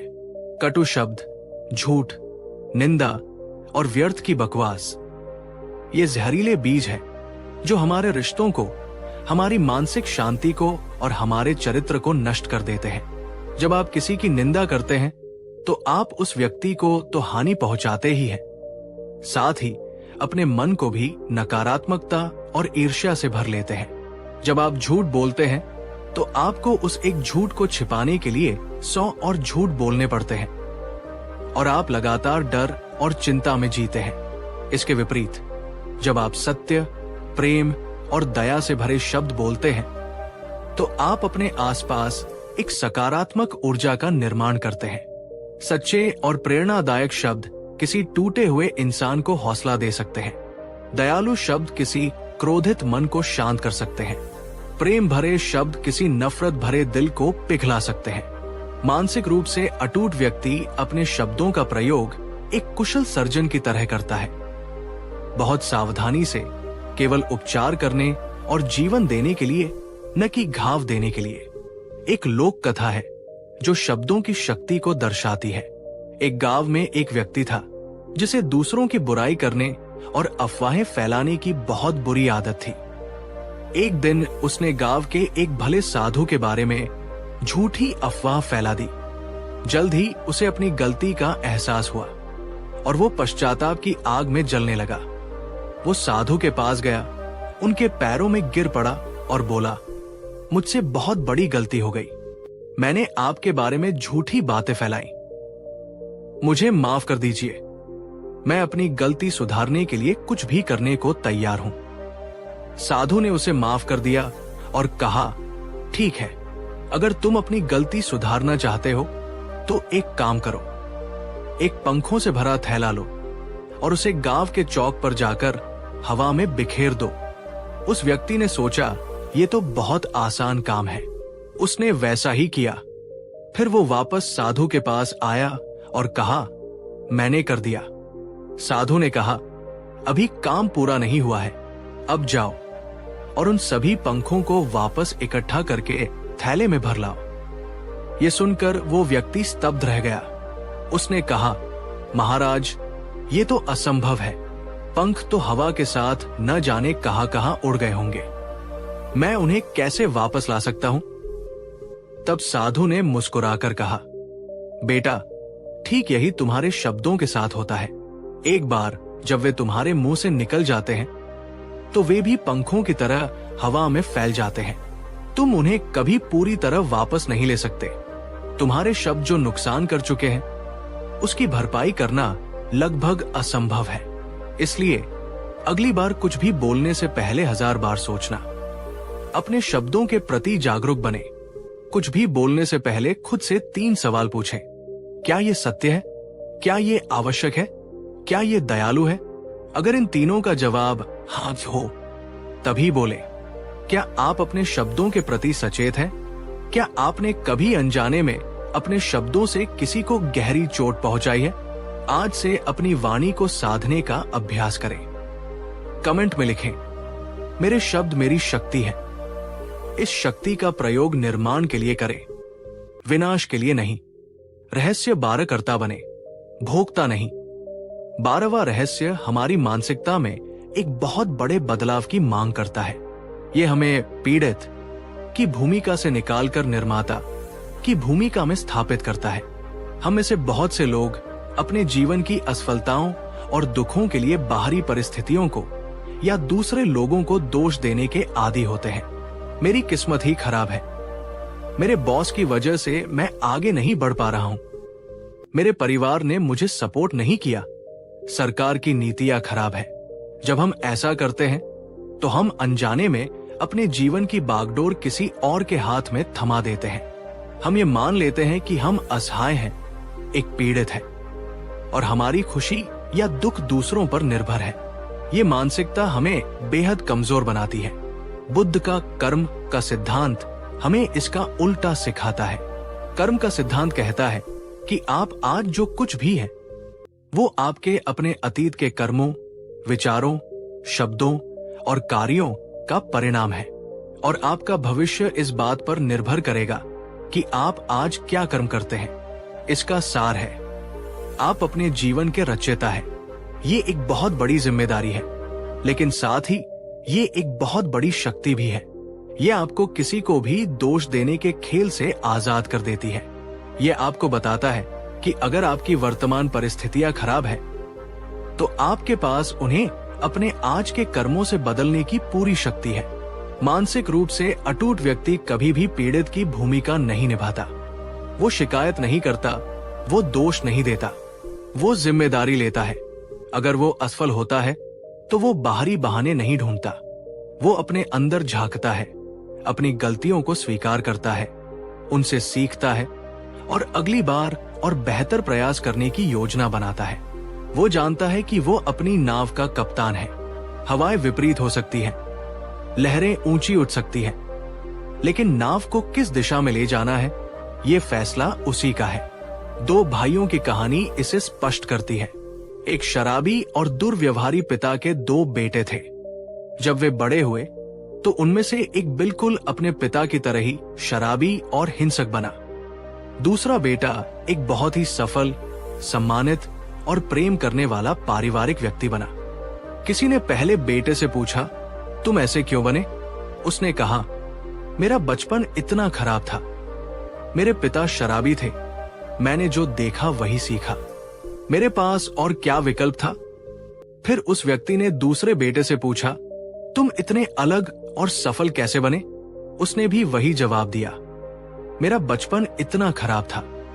मेरे पिता शराबी थे, मैंने देखा कि नशा और हिंसा जीवन को कैसे बर्बाद कर देते हैं। मैंने फैसला किया कि मैं वैसा जीवन कभी नहीं जीऊंगा। मेरे पास और क्या विकल्प था? देखिए, परिस्थितियां दोनों के लिए एक जैसी थी, लेकिन एक ने परिस्थितियों को बहाना बनाया और पीड़ित बन गया। दूसरे ने उन्हीं परिस्थितियों से प्रेरणा ली और जिम्मेदारी लेकर अपने जीवन का निर्माता बन गया। क्या आप अपने जीवन की जिम्मेदारी लेते हैं या आप भी अपनी समस्याओं के लिए दूसरों को या अपनी किस्मत को दोष देते हैं? आज से अपने जीवन की 100% जिम्मेदारी लेने का फैसला करें। ये एक साहसिक कदम है, लेकिन यही आपको सच्ची स्वतंत्रता और शक्ति देगा। कमेंट में लिखें, मैं अपने जीवन का रचयिता हूं। रहस्य तेरा, सब कुछ जुड़ा है और तुम्हारे भीतर मौन का ब्रह्मांड है। और अब हम पहुंचते हैं अपने अंतिम 2 रहस्यों पर, जो शायद सबसे गहरे और सबसे सुंदर है। ये हमें हमारे व्यक्तिगत स्व से उठाकर पूरे ब्रह्मांड से जोड़ देते हैं। 13वां रहस्य है प्रतीत्य स्मुत्पाद। बुद्ध कहते हैं कि इस ब्रह्मांड में कुछ भी अलग थलग या स्वतंत्र नहीं है। हर चीज, हर घटना, हर प्राणी एक दूसरे से एक अदृश्य धागे से जुड़ा हुआ है। ये जो फूल खिला है, ये सिर्फ एक फूल नहीं है। इसमें सूरज की रोशनी है, बादल का पानी है, धरती के खनिज हैं और हवा का स्पर्श है। इन सब के बिना ये फूल खिल ही नहीं सकता था। ठीक इसी तरह आप और मैं भी अलग नहीं हैं। हम सब एक ही जीवन ऊर्जा की अभिव्यक्तियां हैं। जब आप किसी दूसरे को दुख पहुंचाते हैं तो आप अनजाने में खुद को ही दुख पहुंचा रहे होते हैं, और जब आप किसी दूसरे की मदद करते हैं तो आप अपनी ही मदद कर रहे होते हैं। ये समझ हमारे अंदर से अकेलेपन, ईर्ष्या और घृणा को मिटा देती है। ये हमें सभी के प्रति प्रेम और करुणा से भर देती है। जब आप जानते हैं कि हम सब एक हैं, तो आप किसी से नफरत कैसे कर सकते हैं? ये हमें विनम्र बनाती है, क्योंकि हमें एहसास होता है कि हमारी सफलता केवल हमारी नहीं है, इसमें अनगिनत लोगों और परिस्थितियों का योगदान है। और इसी जुड़ाव को महसूस करने का, इस ब्रह्मांडीय सत्य को अनुभव करने का रास्ता हमें 14वें और अंतिम रहस्य की ओर ले जाता है। 14वां रहस्य है आंतरिक मौन। आज की दुनिया शोर से भरी है। बाहर ट्रैफिक का शोर, टीवी का शोर, सोशल मीडिया का शोर, और उससे भी ज्यादा हमारे अपने भीतर विचारों का शोर। हम इस शोर में इतने खो गए हैं कि हमने अपनी आत्मा की आवाज को सुनना ही बंद कर दिया है। बुद्ध कहते हैं, मौन में महान शक्ति है। जो व्यक्ति अपने भीतर शांत होना सीख जाता है, वो ब्रह्मांड के रहस्यों को सुनना शुरू कर देता है। ध्यान, मेडिटेशन, इसी आंतरिक मौन को पाने का अभ्यास है। जब आप शांत बैठकर अपनी आंखें बंद करते हैं, तो शुरू में आपको विचारों का तूफान दिखाई देता है, लेकिन जैसे जैसे आप धैर्य के साथ बस बैठना और अपनी सांसों को देखना जारी रखते हैं, धीरे धीरे, बहुत धीरे धीरे वो तूफान शांत होने लगता है। विचारों के बादलों के बीच खाली जगह दिखाई देने लगती है, और उस खाली जगह में, उस गहरे मौन में आपको पहली बार अपनी असली प्रकृति की झलक मिलती है। आपको शांति मिलती है, आपको स्पष्टता मिलती है, आपको वो जुड़ाव महसूस होता है जिसके बारे में हमने अभी बात की। कल्पना कीजिए एक झील की, जिसका पानी गंदा और मटमैला है। आप उसकी सतह पर तो देख सकते हैं, लेकिन उसकी गहराई में क्या है ये नहीं देख सकते। लेकिन अगर आप उस झील को कुछ देर के लिए बिल्कुल शांत छोड़ दें, उसे हिलाए डुलाए नहीं, तो धीरे धीरे सारी मिट्टी और गंदगी नीचे बैठ जाएगी और पानी एकदम पारदर्शी और साफ हो जाएगा। अब आप उसकी गहराई में पड़े कीमती पत्थरों को भी देख सकते हैं। हमारा मन भी उसी झील की तरह है। जब तक वो विचारों के शोर से मटमैला है, हम अपनी भीतरी सुंदरता और ज्ञान को नहीं देख सकते। आंतरिक मौन का अभ्यास उस गंदगी को नीचे बैठा देता है और हमें अपने सच्चे, शांत और शक्तिशाली स्वरूप का दर्शन कराता है। यही मानसिक अटूटता का शिखर है। क्या आप हर दिन कुछ पल इस आंतरिक मौन के साथ बिताते हैं, या आप हमेशा किसी न किसी शोर में घिरे रहते हैं? आज से हर दिन सिर्फ 5 मिनट के लिए मौन में बैठने का अभ्यास शुरू करें। यही 5 मिनट आपके जीवन को बदल सकते हैं। कमेंट में लिखें, शांति मेरे भीतर है। रहस्य 15, भावनाओं के साक्षी बने, गुलाम नहीं। हमारा 15वां रहस्य शायद हमारे दैनिक जीवन की सबसे बड़ी चुनौती से जुड़ा है। हमारी अपनी भावनाएं, क्रोध, भय, ईर्ष्या, उदासी, ये भावनाएं बादलों की तरह आती हैं और हमारे पूरे अस्तित्व पर छा जाती है। जब क्रोध आता है तो हम क्रोधित नहीं होते, हम स्वयं क्रोध बन जाते हैं। जब भय आता है तो हम भयभीत नहीं होते, हम स्वयं भय बन जाते हैं। हम अपनी भावनाओं के साथ इतने एकाकार हो जाते हैं कि हम उनके हाथ की कठपुतली बनकर नाचने लगते हैं। लेकिन बुद्ध हमें एक क्रांतिकारी दृष्टिकोण देते हैं। वे कहते हैं कि तुम तुम्हारी भावनाएं नहीं हो, तुम वो हो जो इन भावनाओं को अनुभव कर रहा है। बुद्ध की शिक्षा का सार है साक्षी भाव। वे कहते हैं भावनाओं से लड़ो मत, उन्हें दबाओ मत और न ही उनमें बहो। बस एक तटस्थ दर्शक की तरह उन्हें देखो, जैसे तुम आकाश में तैरते बादलों को देखते हो। कल्पना कीजिए, आप एक नदी के किनारे शांत बैठे हैं। नदी में तरह तरह की चीजें बहकर जा रही हैं। एक सूखी पत्ती, एक सुंदर फूल, कुछ गंदी लकड़ी। आप बस किनारे पर बैठे उन्हें देख रहे हैं। आप नदी में कूदकर उस लकड़ी को पकड़ने या उस फूल के पीछे भागने की कोशिश नहीं करते। आप जानते हैं कि ये सब अस्थायी है, आए हैं और चले जाएंगे। आपकी भावनाएं भी उसी नदी की तरह है। क्रोध, खुशी, दुख, ये सब बस मानसिक ऊर्जा की लहरें हैं जो आपके भीतर से होकर गुजर रही है। मानसिक मजबूती का रहस्य इन लहरों को रोकना नहीं है, क्योंकि ये असंभव है। रहस्य है इन लहरों में बहने के बजाय किनारे पर बैठकर एक शांत दृष्टा बनना सीखना। इसकी सबसे अच्छी व्याख्या दो तीरों की कहानी से होती है। बुद्ध कहते हैं कि जीवन में जब कोई अप्रिय घटना घटती है तो हमें एक तीर लगता है। ये पहला तीर है शारीरिक या भावनात्मक दर्द। ये अपरिहार्य है। किसी प्रियजन का बिछड़ना, नौकरी छूटना, बीमार पड़ना, ये सब पहले तीर है। लेकिन इसके तुरंत बाद हम खुद को एक दूसरा तीर मारते हैं। ये दूसरा तीर है हमारी प्रतिक्रिया, रिएक्शन का। मेरे साथ ही ऐसा क्यों हुआ? ये अन्याय है। अब मेरा क्या होगा? मैं इसे बर्दाश्त नहीं कर सकता। ये दूसरा तीर पहले तीर से कहीं ज्यादा दर्दनाक, ज्यादा गहरा और ज्यादा जहरीला होता है। पहला तीर परिस्थिति ने मारा था, लेकिन दूसरा तीर हम खुद को मारते हैं। मानसिक रूप से अटूट व्यक्ति पहले तीर से बच नहीं सकता। वो भी इंसान है, लेकिन वो अभ्यास के द्वारा खुद को दूसरा तीर मारना बंद कर देता है। जब क्रोध उठता है तो वो क्रोध में चिल्लाने के बजाय अपने भीतर उस क्रोध की सनसनी को, उस ऊर्जा को एक वैज्ञानिक की तरह देखता है। ओह, ये क्रोध है। मेरे शरीर में ये यहां महसूस हो रहा है। मेरी सांसें तेज हो गई है। मेरा दिल जोर से धड़क रहा है। इस साक्षी भाव से देखने मात्र से उस भावना की शक्ति आधी हो जाती है। आप उस भावना के मालिक बन जाते हैं, गुलाम नहीं। एक पल रुककर सोचिए, पिछली बार जब आप बहुत ज्यादा क्रोधित या दुखी हुए थे तो क्या आप उस भावना में पूरी तरह डूब गए थे? क्या आपने भी खुद को दूसरा तीर मारा था? अगली बार जब कोई तीव्र भावना उठे तो क्या आप 30 सेकंड के लिए रुककर उसे सिर्फ देखने का प्रयास कर सकते हैं? ये अभ्यास आपके जीवन को बदल सकता है। ये आपको अपनी भावनाओं पर महारत हासिल करने की कुंजी देता है। नीचे कमेंट्स में लिखें, मैं अपनी भावनाओं का स्वामी हूं, गुलाम नहीं। रहस्य 16, अहंकार एक भ्रम है, तुम उससे कहीं ज्यादा हो। हमारा 16वां रहस्य शायद बुद्ध की सबसे गहरी और सबसे मुश्किल समझी जाने वाली शिक्षाओं में से एक है। लेकिन अगर ये समझ आ जाए तो हमारे आधे से ज्यादा दुख भाव बनकर उड़ सकते हैं। ये रहस्य है अनात्मन, अनट या नो सेल्फ का सिद्धांत।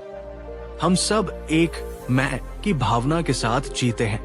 मैं एक डॉक्टर हूं, मैं एक मां हूं, मैं सुंदर हूं, मैं बुद्धिमान हूं, मेरा घर, मेरी सफलता, मेरा अपमान। ये मैं या अहंकार, ईगो ही है जिसे चोट लगती है, जो अपमानित महसूस करता है, जो दूसरों से अपनी तुलना करता है और जो हर चीज से चिपका रहता है। बुद्ध कहते हैं कि ये मैं, जिसे तुम इतना ठोस और स्थायी समझते हो, वास्तव में एक भ्रम है। तुम जिसे मैं कहते हो वो वास्तव में 5 चीजों का एक अस्थायी संयोजन है।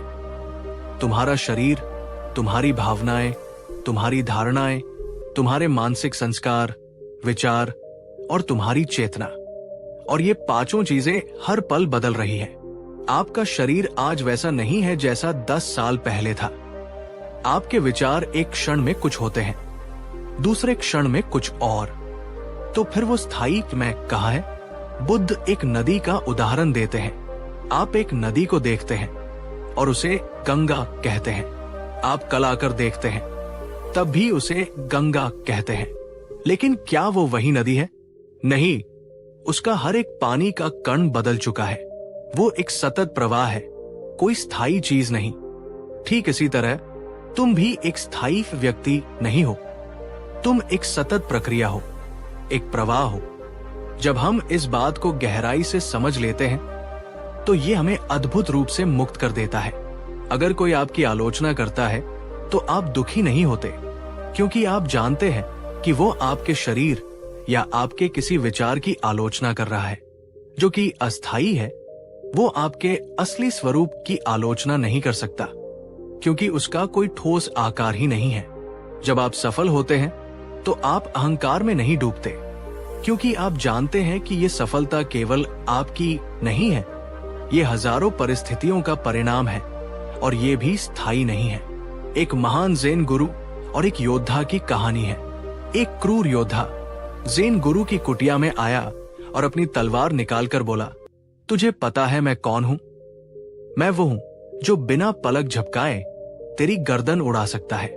गुरु ने शांत भाव से उसकी आंखों में देखा और कहा, और मैं वो हूं जिसकी गर्दन बिना पलक झपकाए उड़ सकती है। योद्धा स्तब्ध रह गया। उसने आज तक किसी ऐसे व्यक्ति को नहीं देखा था जिसे मृत्यु का भय न हो। वो गुरु के चरणों में गिर पड़ा। गुरु निर्भय इसलिए थे क्योंकि वे अपने शरीर और नाम से अपनी पहचान नहीं जोड़ते थे। वे जानते थे कि वे ये अस्थायी शरीर नहीं है। मानसिक रूप से अटूट व्यक्ति अपने अहंकार को बहुत गंभीरता से नहीं लेता। वो जानता है कि ये एक उपयोगी उपकरण है, लेकिन वो इसका मालिक है, गुलाम नहीं। वो अपनी पहचान को अपनी उपलब्धियों, अपनी संपत्ति या दूसरों की राय से नहीं बांधता। क्या आपकी पहचान भी आपके पद, आपके रिश्तों या आपकी शक्ल सूरत से जुड़ी है? जब कोई आपकी आलोचना करता है तो क्या आपको ऐसा लगता है कि आपके पूरे अस्तित्व पर हमला हो गया है? इस गहरे सत्य पर मनन करें। ये समझना कि आप एक सीमित अहंकार से कहीं ज्यादा एक असीम चेतना का हिस्सा है, आपको हर छोटे मोटे अपमान और असफलता से ऊपर उठा देगा। कमेंट्स में लिखें, मेरा अहंकार मेरा दास है, स्वामी नहीं। रहस्य 17 देने में ही पाना है। 17वां रहस्य हमारे समाज की आम धारणा के बिल्कुल विपरीत है। हमारा समाज हमें सिखाता है, इकट्ठा करो, जमा करो, पाओ। जितना ज्यादा तुम्हारे पास होगा, तुम उतने ही सुखी और शक्तिशाली होगे। लेकिन बुद्ध हमें एक बिल्कुल अलग मार्ग दिखाते हैं। वे कहते हैं कि सच्ची खुशी और शक्ति पाने में नहीं, बल्कि देने में है। यह रहस्य है दान, दना या उदारता की शक्ति। जब हम किसी चीज को मुट्ठी में कसकर पकड़ते हैं तो हमारा हाथ बंद हो जाता है, उसमें कुछ और नया नहीं आ सकता। लेकिन जब हम अपनी मुट्ठी खोलते हैं और जो हमारे पास है उसे दूसरों के साथ साझा करते हैं, तो हमारा हाथ खाली और खुला हो जाता है और पूरा ब्रह्मांड उसे भरने के लिए तैयार रहता है। देने का मतलब सिर्फ पैसा या वस्तुएं देना नहीं है। आप अपना समय दे सकते हैं, आप अपना ज्ञान दे सकते हैं, आप किसी को सच्ची प्रशंसा के 2 शब्द दे सकते हैं, आप किसी को अपनी मुस्कान दे सकते हैं, आप किसी को अपना पूरा ध्यान और उपस्थिति दे सकते हैं, आप किसी को क्षमादान दे सकते हैं। ये सब दान के ही रूप है। देने का कार्य हमें कमी, स्कैर्सिटी की मानसिकता से निकालकर प्रचुरता, अबंडेंस की मानसिकता में ले जाता है। जब हम देते हैं तो हम अपने अवचेतन मन को ये संदेश देते हैं कि मेरे पास पर्याप्त से अधिक है। ये भावना हमें भीतर से समृद्ध और शक्तिशाली महसूस कराती है। इसके अलावा जब हम निस्वार्थ भाव से देते हैं तो ये हमारे अहंकार को भी कम करता है। ये हमें सिखाता है कि हम सब एक दूसरे से जुड़े हुए हैं और दूसरों की खुशी में ही हमारी खुशी है। बुद्ध के समय की एक बहुत ही मार्मिक कहानी है। एक बार राजा प्रसेनजित ने बुद्ध और उनके संघ के लिए एक बहुत बड़े भोज और दान समारोह का आयोजन किया। उसने हजारों कीमती वस्त्र, भोजन और स्वर्ण मुद्राएं दान की। उसे बहुत गर्व था कि उससे बड़ा दानी कोई नहीं है। समारोह के अंत में बुद्ध ने धन्यवाद देते हुए सभी दानियों को आशीर्वाद दिया, लेकिन उन्होंने राजा की ओर देखे बिना एक कोने में खड़ी एक बूढ़ी गरीब भिखारिन की ओर देखकर कहा, आज की सबसे बड़ी दानी ये वृद्धा है। राजा और सभी दरबारी हैरान रह गए। राजा ने क्रोध में कहा, भगवन, मैंने इतना कुछ दिया और आप कह रहे हैं कि इस भिखारिन का दान, जिसके पास शायद एक सिक्का भी नहीं है, मुझसे बड़ा है? ये कैसे संभव है? बुद्ध ने शांत भाव से समझाया, राजन, तुमने जो दिया वो तुम्हारी असीम संपत्ति का एक छोटा सा अंश था। उसे देने से तुम्हारे जीवन पर कोई फर्क नहीं पड़ा। लेकिन इस वृद्धा के पास आज भिक्षा में केवल 2 सूखी रोटियां थी। उसने एक रोटी खुद के लिए रखी और दूसरी, जो उसके पास सब कुछ था, एक भूखे कुत्ते को दे दी। उसने अपने सर्वस्व में से आधा हिस्सा दे दिया, बिना किसी अपेक्षा के, केवल करुणा के भाव से। देने की भावना में वो तुमसे कहीं ज्यादा अमीर और महान है। उस दिन राजा को समझ आया कि दान का मूल्य वस्तु की कीमत में नहीं, बल्कि देने वाले के त्याग और भावना में होता है। मानसिक रूप से अटूट व्यक्ति जानता है कि पकड़कर रखने से चिंता और भय बढ़ता है, जबकि साझा करने से प्रेम और आनंद बढ़ता है। क्या आप भी देने से डरते हैं? क्या आपको लगता है कि देने से आपके पास कम हो जाएगा? आज कुछ देने का प्रयास करें, चाहे वो एक मुस्कान ही क्यों न हो, और फिर देखें कि आपको भीतर से कैसा महसूस होता है। उदारता को अपने जीवन का एक हिस्सा बनाएं। नीचे कमेंट में लिखें, देने से मैं और समृद्ध होता हूं। रहस्य 18, सही प्रयास का रहस्य। हमारा 18वां रहस्य उन लोगों के लिए है जो मेहनत तो बहुत करते हैं, लेकिन फिर भी उन्हें मनचाहे परिणाम नहीं मिलते। वे अक्सर थक जाते हैं, निराश हो जाते हैं और प्रयास करना ही छोड़ देते हैं। समस्या उनकी मेहनत में नहीं, बल्कि उनकी मेहनत की दिशा में है। बुद्ध हमें सिखाते हैं कि केवल प्रयास करना काफी नहीं है। सम्यक प्रयास, राइट एफर्ट करना आवश्यक है। ये अष्टांगिक मार्ग का 6ठा अंग है। सम्यक प्रयास एक बहुत ही वैज्ञानिक और मनोवैज्ञानिक तकनीक है, जो हमारे मन को एक कुशल माली की तरह प्रशिक्षित करती है। इसके 4 चरण हैं। बुरे और अकुशल विचारों को मन में आने से रोकना। ये बगीचे के चारों ओर बाड़ लगाने जैसा है, ताकि जंगली जानवर, नकारात्मक विचार अंदर न आ सके। जब आप किसी की निंदा सुनने वाले हो या किसी व्यर्थ की बहस में पढ़ने वाले हो, तो सचेत रूप से खुद को वहां से हटा लें। मन में जो बुरे विचार पहले से मौजूद है, उन्हें त्याग देना। ये बगीचे में उगी हुई खरपतवार, पुरानी कड़वाहट, गुस्सा, ईर्ष्या को जड़ से उखाड़ फेंकने जैसा है। जब भी आपके मन में कोई नकारात्मक विचार आए, उसे पहचानें और उसे एक सकारात्मक विचार से बदल दें। अच्छे और कुशल विचारों को मन में उत्पन्न करना, जो अभी तक नहीं है, ये बगीचे में नए, सुंदर और उपयोगी पौधों के बीज बोने जैसा है। जानबूझकर अपने मन में प्रेम, करुणा, दया और कृतज्ञता के विचार लाएं। ऐसी किताबें पढ़ें, ऐसे लोगों से मिले जो आपको प्रेरित करते हों। मन में जो अच्छे विचार पहले से मौजूद हैं, उन्हें बनाए रखना और विकसित करना। ये अपने बोए हुए पौधों को नियमित रूप से पानी और खाद देने जैसा है, ताकि वे और फलें फूलें। अपनी अच्छी आदतों को बनाए रखें, अपने सकारात्मक दृष्टिकोण को और मजबूत करें। ये एक निष्क्रिय प्रक्रिया नहीं है। इसके लिए निरंतर जागरूकता और इच्छा शक्ति की आवश्यकता होती है। मानसिक रूप से अटूट व्यक्ति अपने मन का एक आलसी दर्शक नहीं होता। वो एक सक्रिय और कुशल माली होता है। वो जानता है कि कौन से विचारों को पानी देना है और कौन सी खरपतवार को उखाड़ना है। कल्पना कीजिए 2 लकड़हारों की। एक लकड़हारा सुबह से शाम तक बिना रुके, पसीना बहाते हुए अपनी कुंद कुल्हाड़ी से पेड़ काटने की कोशिश करता है। वो बहुत मेहनत करता है, लेकिन दिन के अंत में बहुत कम लकड़ी काट पाता है और बुरी तरह थक जाता है। दूसरा लकड़हारा हर घंटे कुछ मिनट का समय निकालकर अपनी कुल्हाड़ी की धार तेज करता है। वो पहले वाले से कम समय काम करता है, लेकिन उसकी कुल्हाड़ी तेज होने के कारण वो कहीं ज्यादा लकड़ी काट पाता है और थकता भी कम है। सम्यक प्रयास उस कुल्हाड़ी की धार तेज करने जैसा है। ये सिर्फ अंधाधुंध मेहनत करना नहीं है, बल्कि बुद्धिमानी से, कुशलता से और सही दिशा में मेहनत करना है। क्या आप भी उस पहले लकड़हारे की तरह मेहनत कर रहे हैं? क्या आप भी अपने मन को बिना दिशा के भटकने देते हैं और फिर उसकी वजह से परेशान होते हैं? आज से अपने मन के माली बने, अपने विचारों की बागडोर अपने हाथ में लें। इस कुशल प्रयास का संकल्प लें। नीचे कमेंट में लिखें, मैं अपने मन का कुशल माली बनूंगा। रहस्य 19, आपका शत्रु ही आपका सबसे बड़ा गुरु है। 19वां रहस्य हमारे मन को एक ऐसा प्रशिक्षण देता है जो शायद किसी और तरीके से संभव नहीं।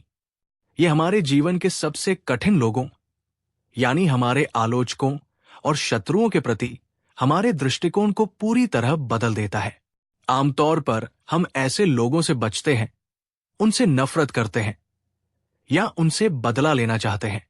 लेकिन बुद्ध हमें एक चौंकाने वाला दृष्टिकोण देते हैं।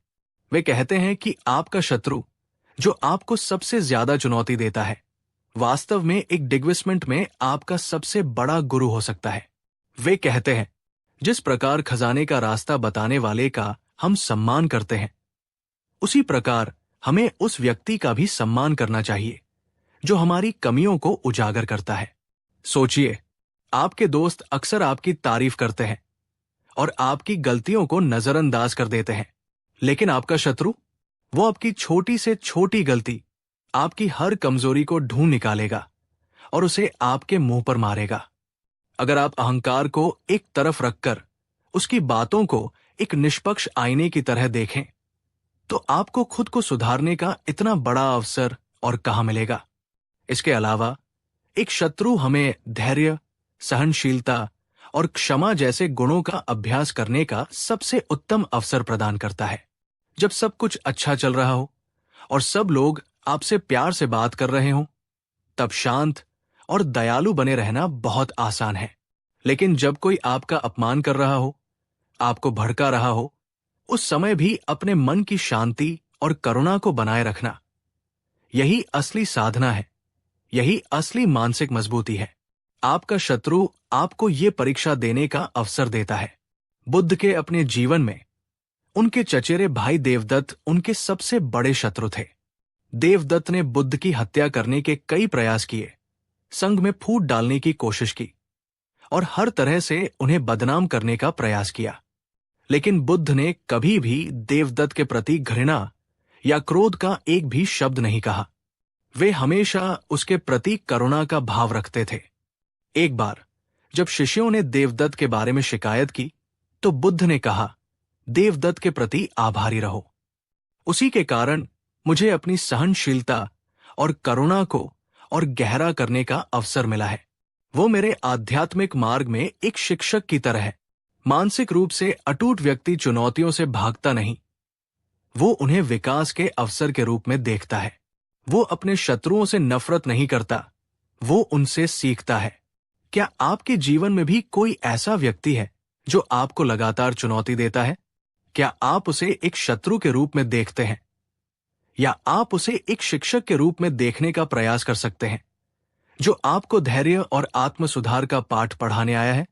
ये दृष्टिकोण अपनाना बहुत कठिन है, लेकिन ये आपको अजेय बना सकता है। नीचे कमेंट्स में लिखें, हर चुनौती एक अवसर है। रहस्य 20, कृतज्ञता सबसे शक्तिशाली औषधि। 20वां रहस्य एक ऐसी जादुई औषधि है जो चिंता, ईर्ष्या और असंतोष जैसी हर मानसिक बीमारी का इलाज कर सकती है। ये इतना सरल है कि हम अक्सर इसे नजरअंदाज कर देते हैं। ये है कृतज्ञता, ग्रैटिट्यूड का अभ्यास। हमारा मन स्वाभाविक रूप से उन चीजों पर ध्यान केंद्रित करने के लिए बना है जो हमारे पास नहीं है। मेरे पास उससे अच्छी कार नहीं है। मेरी सेहत उतनी अच्छी नहीं है। मुझे और पैसे चाहिए। ये कमी की मानसिकता ही हमारे सारे दुख और बेचैनी की जड़ है। कृतज्ञता इस पैटर्न को तोड़ देती है। ये जानबूझकर अपना ध्यान उन चीजों पर केंद्रित करने की कला है जो हमारे पास है, बजाय उनके जो नहीं है। बुद्ध सिखाते हैं, चलो उठें और आभारी हों, क्योंकि अगर हमने आज बहुत कुछ नहीं सीखा तो कम से कम थोड़ा तो सीखा, और अगर थोड़ा भी नहीं सीखा तो कम से कम हम बीमार तो नहीं पड़े, और अगर हम बीमार भी पड़ गए तो कम से कम हम मरे तो नहीं। इसलिए चलो हम सब आभारी हों। कृतज्ञता का अभ्यास आपके मस्तिष्क के न्यूरोलॉजिकल पाथवे को बदल देता है। यह आपको नकारात्मकता के चक्र से निकालकर सकारात्मकता के चक्र में ले आता है। जब आप आभारी होते हैं तो ईर्ष्या के लिए कोई जगह नहीं बचती। जब आप आभारी होते हैं तो शिकायत के लिए कोई जगह नहीं बचती। जब आप आभारी होते हैं तो भय और चिंता कम हो जाते हैं और संतोष और शांति बढ़ जाती है। एक राजा और एक साधु की कहानी है। एक राजा था जिसके पास सब कुछ था, महल, धन, सेना, लेकिन वो हमेशा दुखी और चिंतित रहता था। एक दिन वो जंगल में एक साधु से मिला जो एक पेड़ के नीचे बैठा आनंद से भजन गा रहा था। उसके पास एक लंगोटी और एक भिक्षा पात्र के सिवा कुछ नहीं था। राजा ने हैरानी से पूछा, तुम इतने खुश कैसे हो? तुम्हारे पास तो कुछ भी नहीं है। साधु ने मुस्कुराकर कहा, राजन, तुम गलत कह रहे हो। मेरे पास बहुत कुछ है। मेरे पास ये स्वस्थ शरीर है जिससे मैं चल फिर सकता हूं। मेरे पास ये सांसें हैं जो मुझे जीवित रखे हुए हैं। मेरे पास ये पेड़ है जो मुझे छांव दे रहा है। मेरे पास सूर्य का प्रकाश और पक्षियों का संगीत है। मेरे पास इन सब चीजों के लिए कृतज्ञता से भरा हृदय है। अब तुम बताओ, तुम्हारे पास क्या है? राजा निरुत्तर हो गया। उसे पहली बार एहसास हुआ कि वो अपनी सल्तनत के बोझ तले दबा है, जबकि साधु अपनी कृतज्ञता में आजाद और समृद्ध है। मानसिक रूप से अटूट व्यक्ति अपनी खुशी के लिए बाहरी परिस्थितियों का इंतजार नहीं करता। वो अपने पास मौजूद नियामतों के लिए आभारी होकर हर पल में खुशी खोज लेता है। आज, अभी, इसी पल ऐसी 3 चीजों के बारे में सोचें जिनके लिए आप सच में आभारी हैं। हो सकता है वो आपकी सांसें हों, आपके सिर पर छत हो, या सुबह की एक कप चाय हो। उन्हें महसूस करें। इस आदत को अपने जीवन का हिस्सा बनाएं। हर सुबह उठकर और हर रात सोने से पहले कृतज्ञता का अभ्यास करें। कमेंट्स में उन 3 चीजों में से कोई एक चीज लिखें जिसके लिए आप अभी आभारी हैं। आइए इस कमेंट सेक्शन को कृतज्ञता की ऊर्जा से भर दें। रहस्य 21, आवश्यकताओं को समझें, अनावश्यक को त्यागें। और अब हम पहुंचते हैं इस यात्रा के अंतिम रहस्य पर। यह रहस्य हमारे जीवन से उस सारे बोझ और जटिलता को हटा देता है जो हमारी मानसिक शांति को चुरा लेती है। यह है सरलता, सिंप्लिसिटी का मार्ग। आज की दुनिया हमें लगातार और ज्यादा और बेहतर और नया खरीदने के लिए उकसाती है। हमें लगता है कि जितनी ज्यादा चीजें हमारे पास होंगी, हम उतने ही खुश और सफल होंगे। लेकिन होता इसका उल्टा है। जितनी ज्यादा चीजें, उतनी ज्यादा चिंता उन्हें संभालने की, उनकी देखभाल करने की, उन्हें खोने की। एक अव्यवस्थित और भरा हुआ भौतिक जीवन एक अव्यवस्थित और भरे हुए मन को जन्म देता है।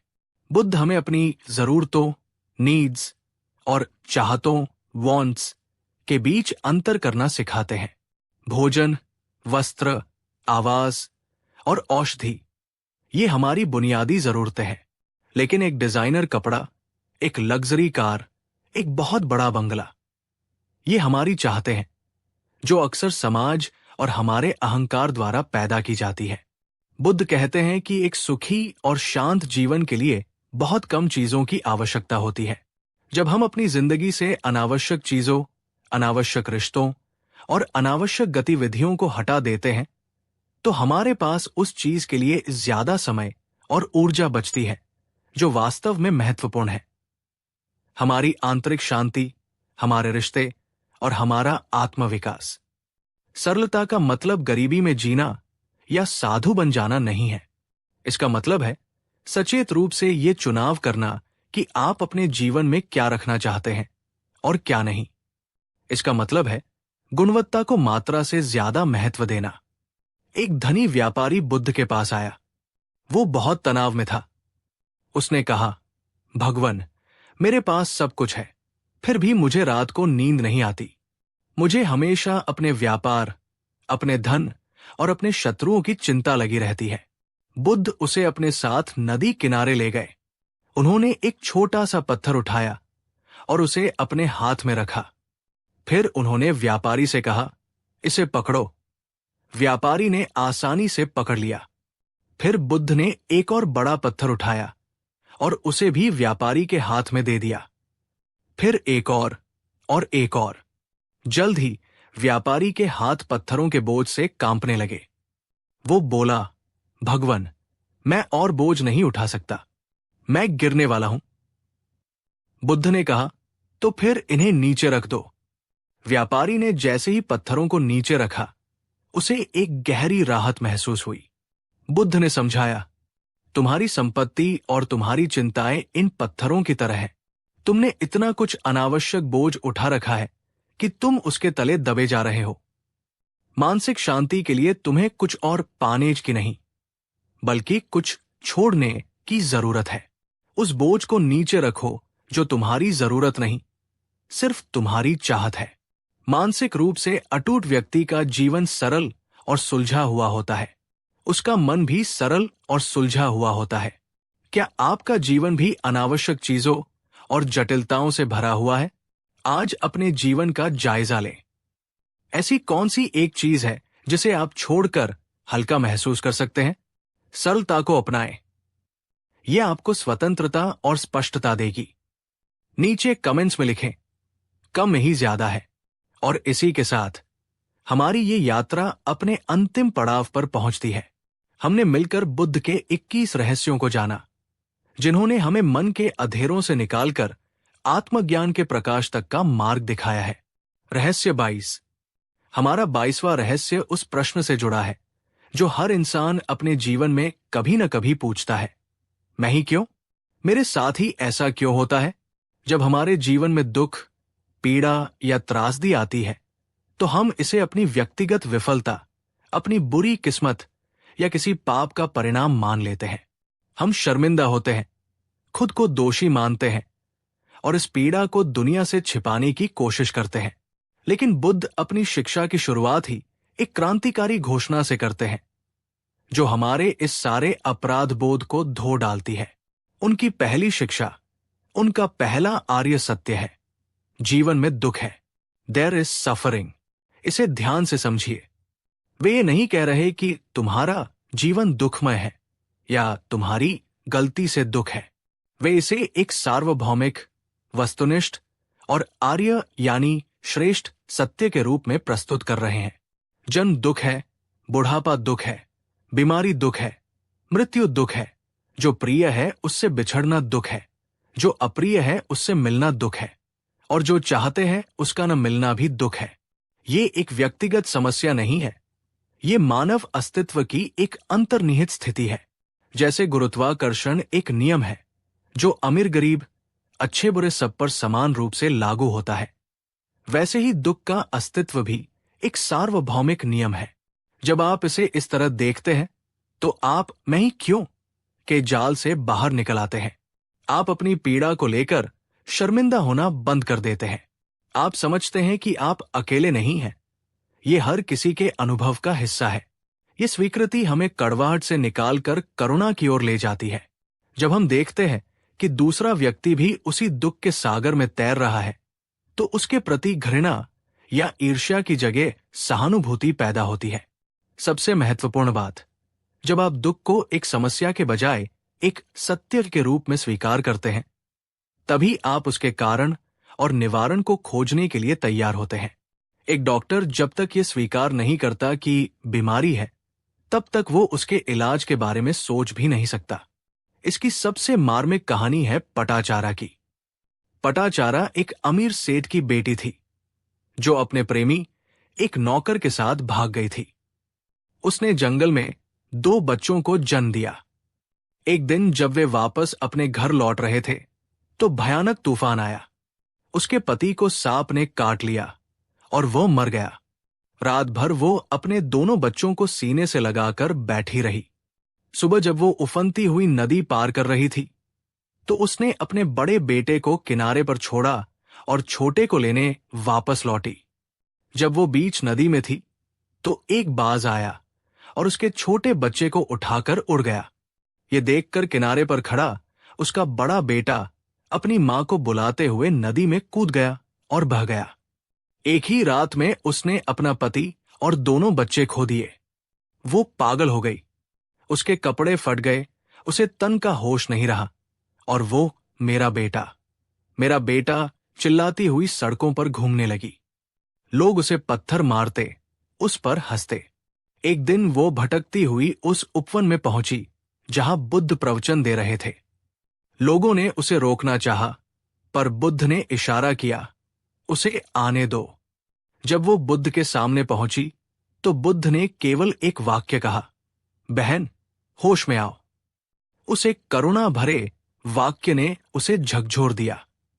उसे अपने तन का होश आया। वो जमीन पर बैठ गई। बुद्ध ने उसे डांटा नहीं, उसे सांत्वना नहीं दी। उन्होंने उसे सत्य का दर्शन कराया। उन्होंने कहा, पटाचारा, तुम जिन बेटों के लिए रो रही हो, क्या तुम जानती हो कि इस संसार में तुमने कितने बेटे खोए हैं? श्मशान में जली लकड़ियां ज्यादा है या तुम्हारे आंसू? तुम अकेली नहीं हो। हर मां ने बेटा खोया है, हर बेटे ने मां खोई है। ये दुख तुम्हारा व्यक्तिगत नहीं, ये संसार का सत्य है। उस दिन अपनी पीड़ा की गहराइयों में पटाचारा ने पहले आर्य सत्य को अनुभव किया और यही अनुभव उसके ज्ञानोदय का कारण बना। उसका दुख उसकी मुक्ति का द्वार बन गया। मानसिक मुक्ति की यात्रा दुख को कोसने से नहीं, उसे समझने से शुरू होती है। क्या आप भी अपनी पीड़ा को अपनी व्यक्तिगत कहानी बनाकर जी रहे हैं? क्या आप उसे एक सार्वभौमिक सत्य के रूप में देखकर उससे सीखने का साहस कर सकते हैं? रहस्य 23वां रहस्य कर्म के सिद्धांत को एक नई और गहरी ऊंचाई पर ले जाता है। आमतौर पर हम कर्म का मतलब कार्य या एक्शन समझते हैं। हमें लगता है कि हम जो करते हैं उसका फल हमें मिलता है, लेकिन बुद्ध इससे भी ज्यादा सूक्ष्म और शक्तिशाली बात कहते हैं। बुद्ध कहते हैं, चेतना ही कम्मत्ति वदामि, अर्थात मैं कहता हूं कि नियत ही कर्म है। ये बहुत गहरा है। इसका मतलब है कि आपका बाहरी कार्य उतना महत्वपूर्ण नहीं है जितनी महत्वपूर्ण उस कार्य के पीछे की आपकी नियत या मानसिक प्रेरणा है। असली कर्म आपके हाथों या आपकी जुबान से नहीं, बल्कि आपके मन में घटित होता है। आप बाहर से किसी को भोजन दान कर रहे हैं, ये एक अच्छा कार्य दिखता है, लेकिन अगर आपकी नियत लोगों को दिखाना, प्रशंसा पाना या खुद को महान समझना है तो उस कर्म का फल उतना शुद्ध नहीं होगा। वही दूसरी ओर एक गरीब व्यक्ति जिसके पास देने को कुछ नहीं है, लेकिन वो अपने मन में पूरी दुनिया के भूखों के प्रति करुणा का भाव रखता है और उनके भोजन की कामना करता है, तो वो बिना कोई बाहरी कार्य किए भी एक बहुत शक्तिशाली कुशल कर्म रच रहा है। ये सिद्धांत हमें एक अद्भुत स्वतंत्रता और जिम्मेदारी देता है। ये हमें बताता है कि परिस्थितियां चाहे कैसी भी हो, हम हर क्षण अपने मन में कुशल और सकारात्मक कर्म रच सकते हैं। आप ट्रैफिक में फंसे हैं, आप बाहर से कुछ नहीं कर सकते, लेकिन आप अपने मन में धैर्य और शांति का अभ्यास कर सकते हैं। ये एक कुशल कर्म है। आप किसी की मदद नहीं कर पा रहे, पर मन में उसके भले की सच्ची कामना कर सकते हैं। ये एक कुशल कर्म है। ये हमें आत्मनिरीक्षण के लिए भी प्रेरित करता है। ये हमें अपने कार्यों के पीछे छिपे क्यों को देखने के लिए कहता है। मैं ये काम क्यों कर रहा हूं? इसके पीछे मेरी असली मंशा क्या है? क्या ये अहंकार से प्रेरित है, भय से, लालच से, या ये प्रेम और करुणा से प्रेरित है? 2 भिक्षुओं की कहानी है जो एक नदी पार कर रहे थे। नदी के किनारे एक बहुत ही सुंदर युवती खड़ी थी, जो नदी पार करने से डर रही थी। पहले भिक्षु ने, जो नियमों का बहुत कड़ाई से पालन करता था, उस युवती की तरफ देखा भी नहीं और नदी में उतर गया। भिक्षुओं के लिए किसी स्त्री को छूना वर्जित था। दूसरे भिक्षु ने देखा कि युवती सच में परेशान है। उसने करुणावश उसे अपनी बाहों में उठाया, नदी पार कराई और दूसरे किनारे पर छोड़कर अपने रास्ते पर आगे बढ़ गया। घंटों तक दोनों चुपचाप चलते रहे। पहला भिक्षु भीतर ही भीतर गुस्से और विचारों से उबल रहा था। आश्रम पहुंचने से ठीक पहले वो फट पड़ा। उसने दूसरे भिक्षु से कहा, तुमने नियम तोड़ा, तुमने एक स्त्री को छुआ, तुम एक सच्चे भिक्षु नहीं हो।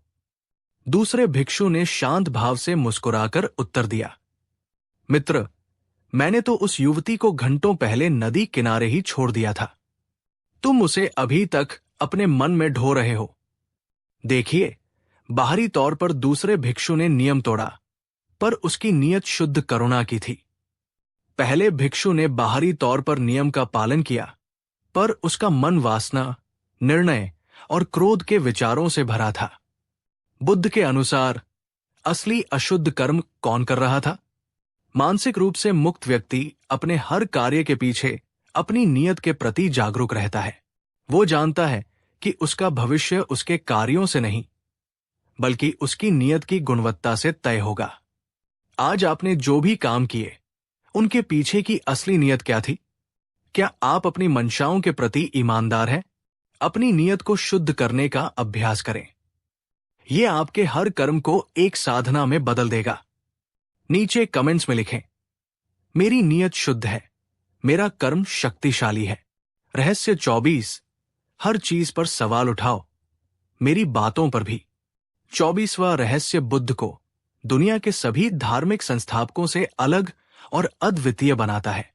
आमतौर पर गुरु या पैगंबर कहते हैं, मुझ पर विश्वास करो, मेरी बात ही अंतिम सत्य है। लेकिन बुद्ध ठीक इसका उल्टा कहते हैं। वे हमें अंधविश्वास से निकालकर प्रज्ञा, विजडम के प्रकाश की ओर ले जाते हैं। यह रहस्य कालामसुत्त नामक उपदेश में छिपा है, जिसे बौद्ध धर्म का स्वतंत्र चिंतन का घोषणा पत्र कहा जाता है। एक बार बुद्ध केसपुत नगर पहुंचे, जहां कालाम वंश के लोग रहते थे। कालाम लोग बहुत भ्रमित थे। उन्होंने बुद्ध से कहा, भगवन, हमारे नगर में बहुत से साधु संत और गुरु आते हैं। हर कोई कहता है कि केवल उसका मार्ग ही सत्य है और बाकी सब झूठ है। हम किसकी बात पर विश्वास करें? हम सच को कैसे जानें? तब बुद्ध ने वो ऐतिहासिक उपदेश दिया, जिसने मानवता को आत्मनिर्णय की सबसे बड़ी शक्ति प्रदान की।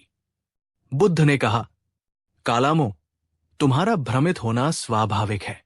सुनो, किसी बात पर केवल इसलिए विश्वास मत करो क्योंकि तुमने उसे सुना है। केवल इसलिए विश्वास मत करो क्योंकि वो पीढ़ियों से चली आ रही परंपरा है। केवल इसलिए विश्वास मत करो क्योंकि वो धर्म ग्रंथों में लिखी है। केवल इसलिए विश्वास मत करो क्योंकि वो तर्क और अनुमान पर आधारित है। केवल इसलिए विश्वास मत करो क्योंकि वह किसी आकर्षक व्यक्तित्व वाले गुरु ने कही है। और केवल इसलिए भी विश्वास मत करो क्योंकि मैं, बुद्ध, ये कह रहा हूं। उन्होंने आगे कहा, बल्कि जब तुम किसी बात को स्वयं अपने अनुभव और विवेक की कसौटी पर कसो और पाओ कि ये बात कुशल है, कल्याणकारी है और बुद्धिमान लोग इसकी प्रशंसा करते हैं, जब तुम देखो कि इसे जीवन में उतारने से सुख और शांति मिलती है, केवल तभी उसे स्वीकार करो और उसमें स्थित हो जाओ। ये मानसिक मुक्ति का सर्वोच्च स्तर है। बुद्ध आपको अनुयायी, फॉलोअर नहीं बनाना चाहते। वे आपको आत्मज्ञानी, सेल्फ रियलाइज्ड बनाना चाहते हैं। वे आपको बैसाखियां नहीं दे रहे, वे आपको अपने पैरों पर खड़ा होना सिखा रहे हैं। वे कह रहे हैं, मेरा सत्य तुम्हारा सत्य नहीं हो सकता जब तक तुम उसे खुद अनुभव न कर लो। मेरे नक्शे पर मत चलो, अपनी यात्रा खुद करो। मानसिक रूप से मुक्त व्यक्ति किसी की बात को आंख बंद करके नहीं मानता। वो एक वैज्ञानिक की तरह होता है। वो हर शिक्षा को एक परिकल्पना, की तरह लेता है और उसे अपने जीवन की प्रयोगशाला में परखता है। अगर वो काम करती है तो उसे स्वीकार करता है, अन्यथा उसे छोड़ देता है। उसका विश्वास सुना सुनाया नहीं होता, उसका विश्वास अनुभवजनित होता है। क्या आपके जीवन में ऐसे कोई विश्वास है जिन्हें आपने कभी परखा नहीं? क्या आप भी दूसरों की राय या परंपराओं के आधार पर अपना जीवन जी रहे हैं? आज से एक खोजी बने, अनुयायी नहीं। अपने विवेक को अपना अंतिम गुरु बनाएं। नीचे कमेंट्स में लिखें, मेरा अनुभव ही मेरा प्रमाण है। रहस्य 25 सुख और आनंद में अंतर को जाने। 25वां रहस्य हमें खुशी की हमारी खोज में एक बहुत ही महत्वपूर्ण और सूक्ष्म अंतर सिखाता है। हम अक्सर सुख, प्लेजर और आनंद, जॉय, हैप्पीनेस को एक ही चीज मान लेते हैं और इसी भ्रम में हम गलत दिशा में खुशी खोजते रहते हैं। सुख या प्लेजर बाहरी इंद्रियों पर निर्भर होता है। अच्छा भोजन खाना, सुंदर संगीत सुनना, आरामदायक बिस्तर पर सोना, प्रशंसा पाना, ये सब सुख है। ये बाहरी उत्तेजनाओं से पैदा होता है। इसकी प्रकृति अस्थायी होती है। जैसे ही वो उत्तेजना खत्म होती है, सुख भी खत्म हो जाता है। ये हमें और ज्यादा पाने के लिए प्रेरित करता है, जिससे एक अंतहीन दौड़ शुरू हो जाती है। आनंद या जॉय, जिसे पाली में पीति या सुख कहते हैं, आंतरिक होता है। ये बाहरी परिस्थितियों पर निर्भर नहीं करता। ये मन की एक शांत, स्थिर और संतुष्ट अवस्था से पैदा होता है। जैसे ध्यान के बाद महसूस होने वाली गहरी शांति, किसी की निस्वार्थ मदद करने के बाद मिलने वाला संतोष, या प्रकृति की सुंदरता को देखकर मन में उठने वाली प्रफुल्लता, ये आनंद है। ये स्थायी होता है और हमें भीतर से भर देता है। बुद्ध कहते हैं कि हम ज्यादातर लोग इंद्रियों के सुख के पीछे भागते रहते हैं, ये सोचकर कि इसी से हमें स्थायी खुशी मिलेगी। ये ऐसा है जैसे कोई प्यासा व्यक्ति खारा पानी पी रहा हो। वो जितना पीता है, उसकी प्यास उतनी ही बढ़ जाती है। मानसिक मुक्ति का मार्ग इंद्रिय सुखों का त्याग करना नहीं है, बल्कि ये समझना है कि वे असली और स्थायी खुशी का स्रोत नहीं है। असली खुशी का झरना हमारे अपने भीतर है।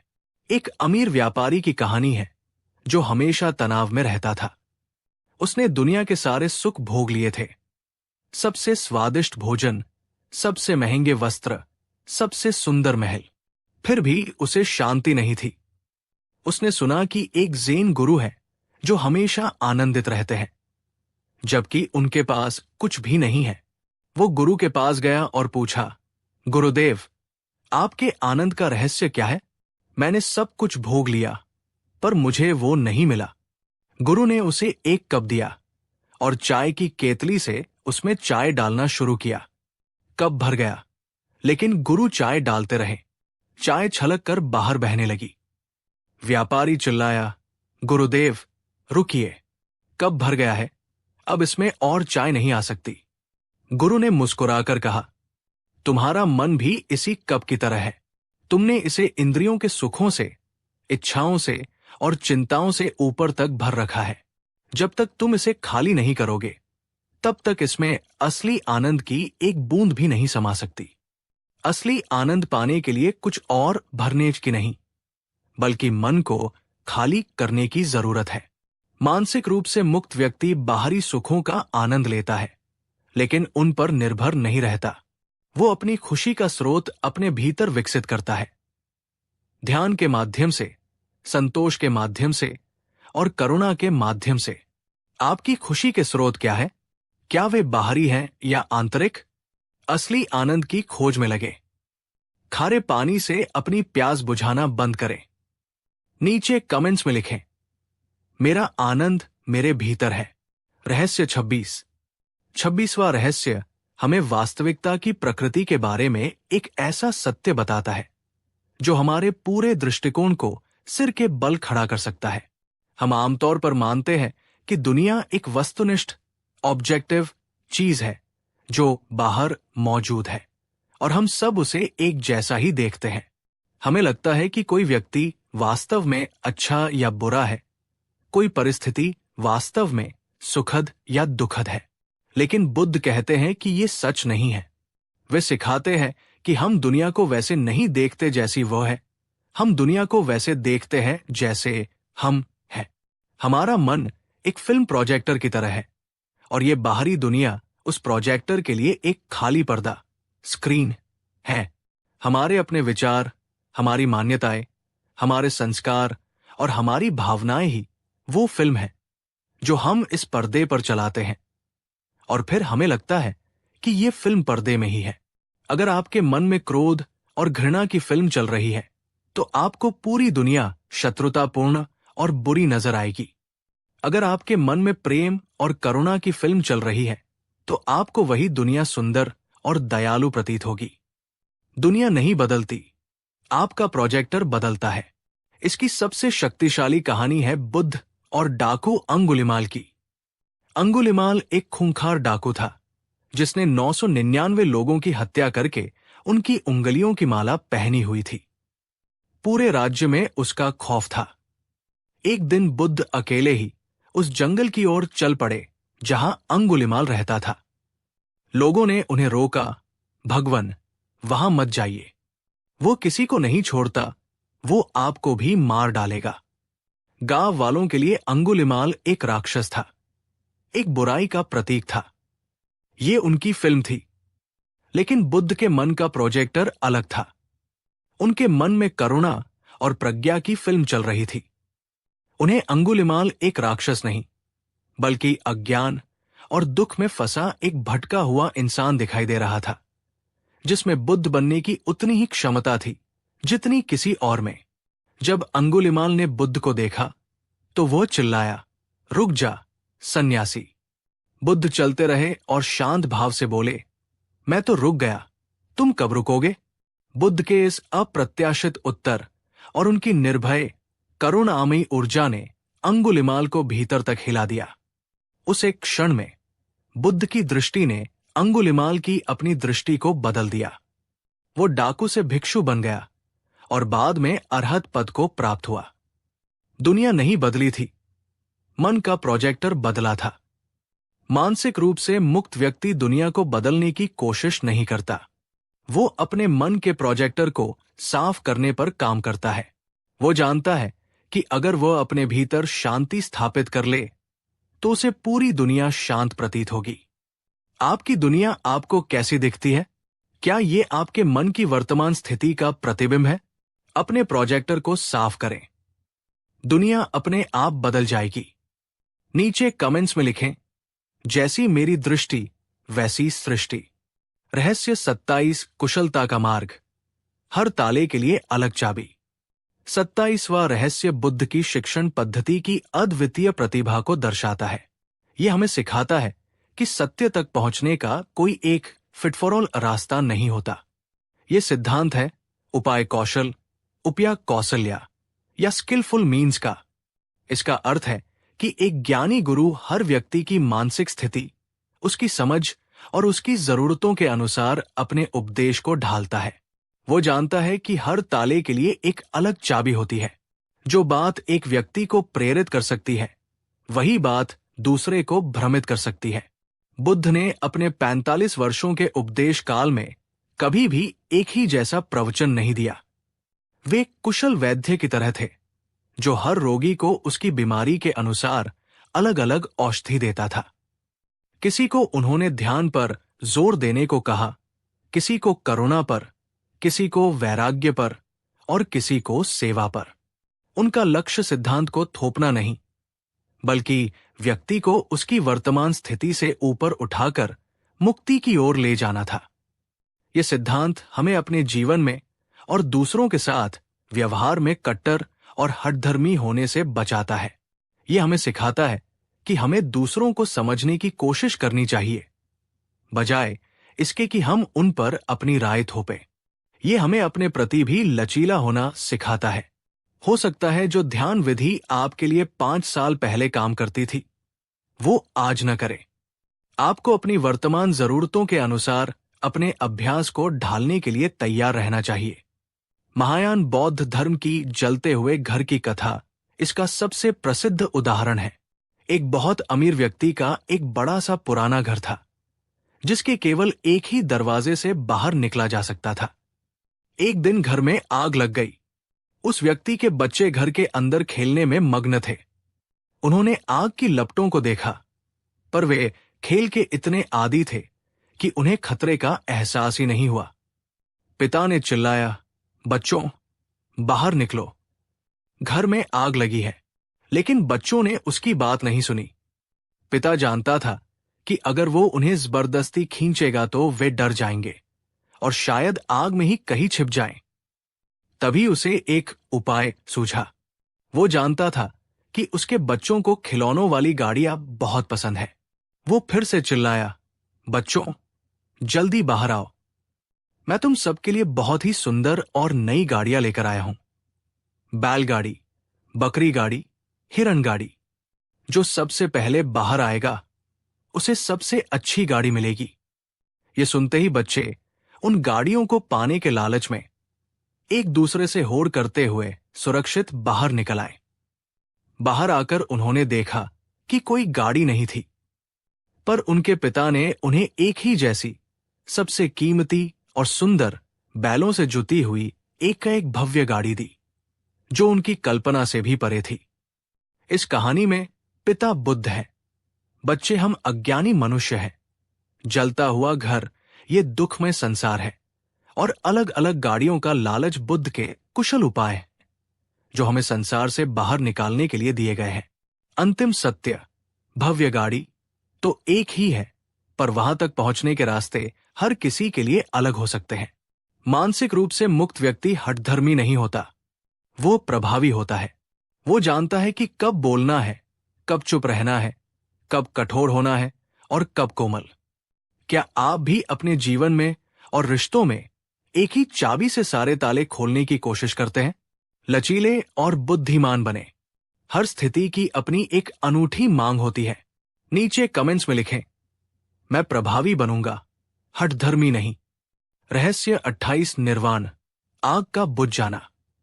और अब हम इस यात्रा के बिल्कुल अंत में आ पहुंचे हैं। 28वां और अंतिम रहस्य कोई रहस्य नहीं है, ये उस मंजिल का नाम है जिसकी ओर ये सारे रास्ते जाते हैं। ये है निर्वाण। निर्वाण शब्द का शाब्दिक अर्थ है बुझ जाना। क्या बुझ जाना? बुद्ध कहते हैं 3 तरह की आग का बुझ जाना। राग की आग, यानी लालच, आसक्ति और अंतहीन इच्छाओं की आग। द्वेष की आग, यानी घृणा, क्रोध और दुर्भावना की आग। मोह की आग, यानी अज्ञान, भ्रम और वास्तविकता को न समझ पाने की आग। जब ये तीनों आग पूरी तरह से बुझ जाती है, तो जो परम शांति, जो परम मुक्ति, जो परम आनंद की अवस्था शेष रहती है, वही निर्वाण है। ये कोई स्वर्ग नहीं है जहां आपको मरने के बाद जाना है। ये मन की एक अवस्था है जिसे इसी जीवन में, यहीं और अभी अनुभव किया जा सकता है। इसे शब्दों में पूरी तरह बयां करना असंभव है, क्योंकि ये अनुभव का विषय है, बुद्धि का नहीं। ये कैसा महसूस होता है? बुद्ध इसकी तुलना एक जलती हुई मोमबत्ती के बुझ जाने से करते हैं। जब मोमबत्ती की लौ बुझ जाती है तो वो कहाँ जाती है? पूर्व में, पश्चिम में, उत्तर में या दक्षिण में? वो कहीं नहीं जाती, वो बस बुझ जाती है। उसके जलने के जो कारण और परिस्थितियां, मोम, बत्ती, ऑक्सीजन थीं, वे समाप्त हो गई, इसलिए लौ भी समाप्त हो गई। ठीक इसी तरह जब दुख के कारण, राग, द्वेष, मोह समाप्त हो जाते हैं, तो दुख का अस्तित्व भी समाप्त हो जाता है। जो बचता है वो है परम शांति। निर्वाण का अर्थ शून्यता या अस्तित्व का मिट जाना नहीं है, ये दुख का मिट जाना है। ये उस गहरी, अटूट, अविचल शांति को पाना है जिसे दुनिया की कोई भी परिस्थिति भंग नहीं कर सकती। ये उस परम स्वतंत्रता को पाना है जहां आप किसी भी चीज के गुलाम नहीं रहते, न अपनी इच्छाओं के, न अपनी भावनाओं के, और न ही अपने विचारों के। ये हमारी यात्रा का उच्चतम शिखर है। इन 28 रहस्यों का अभ्यास, इन 28 कदमों का अनुसरण हमें इसी परम शांति की ओर ले जाता है। आपको कहीं जाना नहीं है, आपको कुछ बनना नहीं है, आपको बस उन परतों को हटाना है जो आपके असली, शांत और मुक्त स्वरूप को ढके हुए हैं। कमेंट्स में इस यात्रा के समापन पर लिखें, शांति, शांति, शांति। तो ये थी हमारी यात्रा बुद्ध के ज्ञान के महासागर में। 28 कदम, 28 रहस्य, 28 चाबियां, जो मानसिक मजबूती से लेकर परम मुक्ति तक का हर ताला खोल सकती है। ये केवल जानकारी का संग्रह नहीं है, ये एक नक्शा है। नक्शा अब आपके हाथ में है, यात्रा अब आपको करनी है। याद रखिए बुद्ध के अंतिम शब्द, अप दीपो भव, अपना दीपक स्वयं बनो। ये ज्ञान अब आपका दीपक है, इसके प्रकाश में अपनी राह खुद बनाओ। अगर इस पूरी श्रृंखला ने, इस पूरी यात्रा ने आपके जीवन को, आपकी सोच को, आपकी आत्मा को थोड़ा सा भी स्पर्श किया है, तो इस प्रकाश को आगे बढ़ाएं। इस श्रृंखला के पहले, दूसरे, तीसरे और इस अंतिम भाग को उन लोगों के साथ शेयर करें जो अपनी जिंदगी में रास्ता खोज रहे हैं। यह आपका सबसे बड़ा और कुशल कर्म होगा। आपके लाइक और आपके प्यारे कमेंट्स इस 4 भाग की यात्रा में हमारी ऊर्जा रहे हैं। हम आपके हृदय से आभारी हैं। इस अंतिम वीडियो पर आपका लाइक और कमेंट हमें यह बताएगा कि हमारी ये साधना सफल हुई।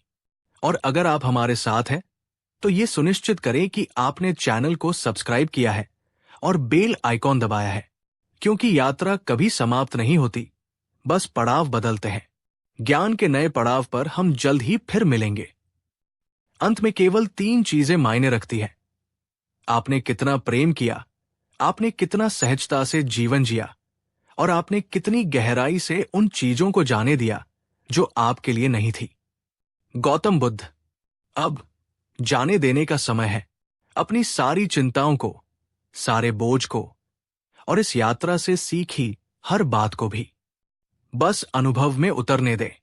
आपका जीवन प्रेम, सहजता और परम शांति से परिपूर्ण हो। भवतु सब्ब मंगल, सभी का मंगल हो।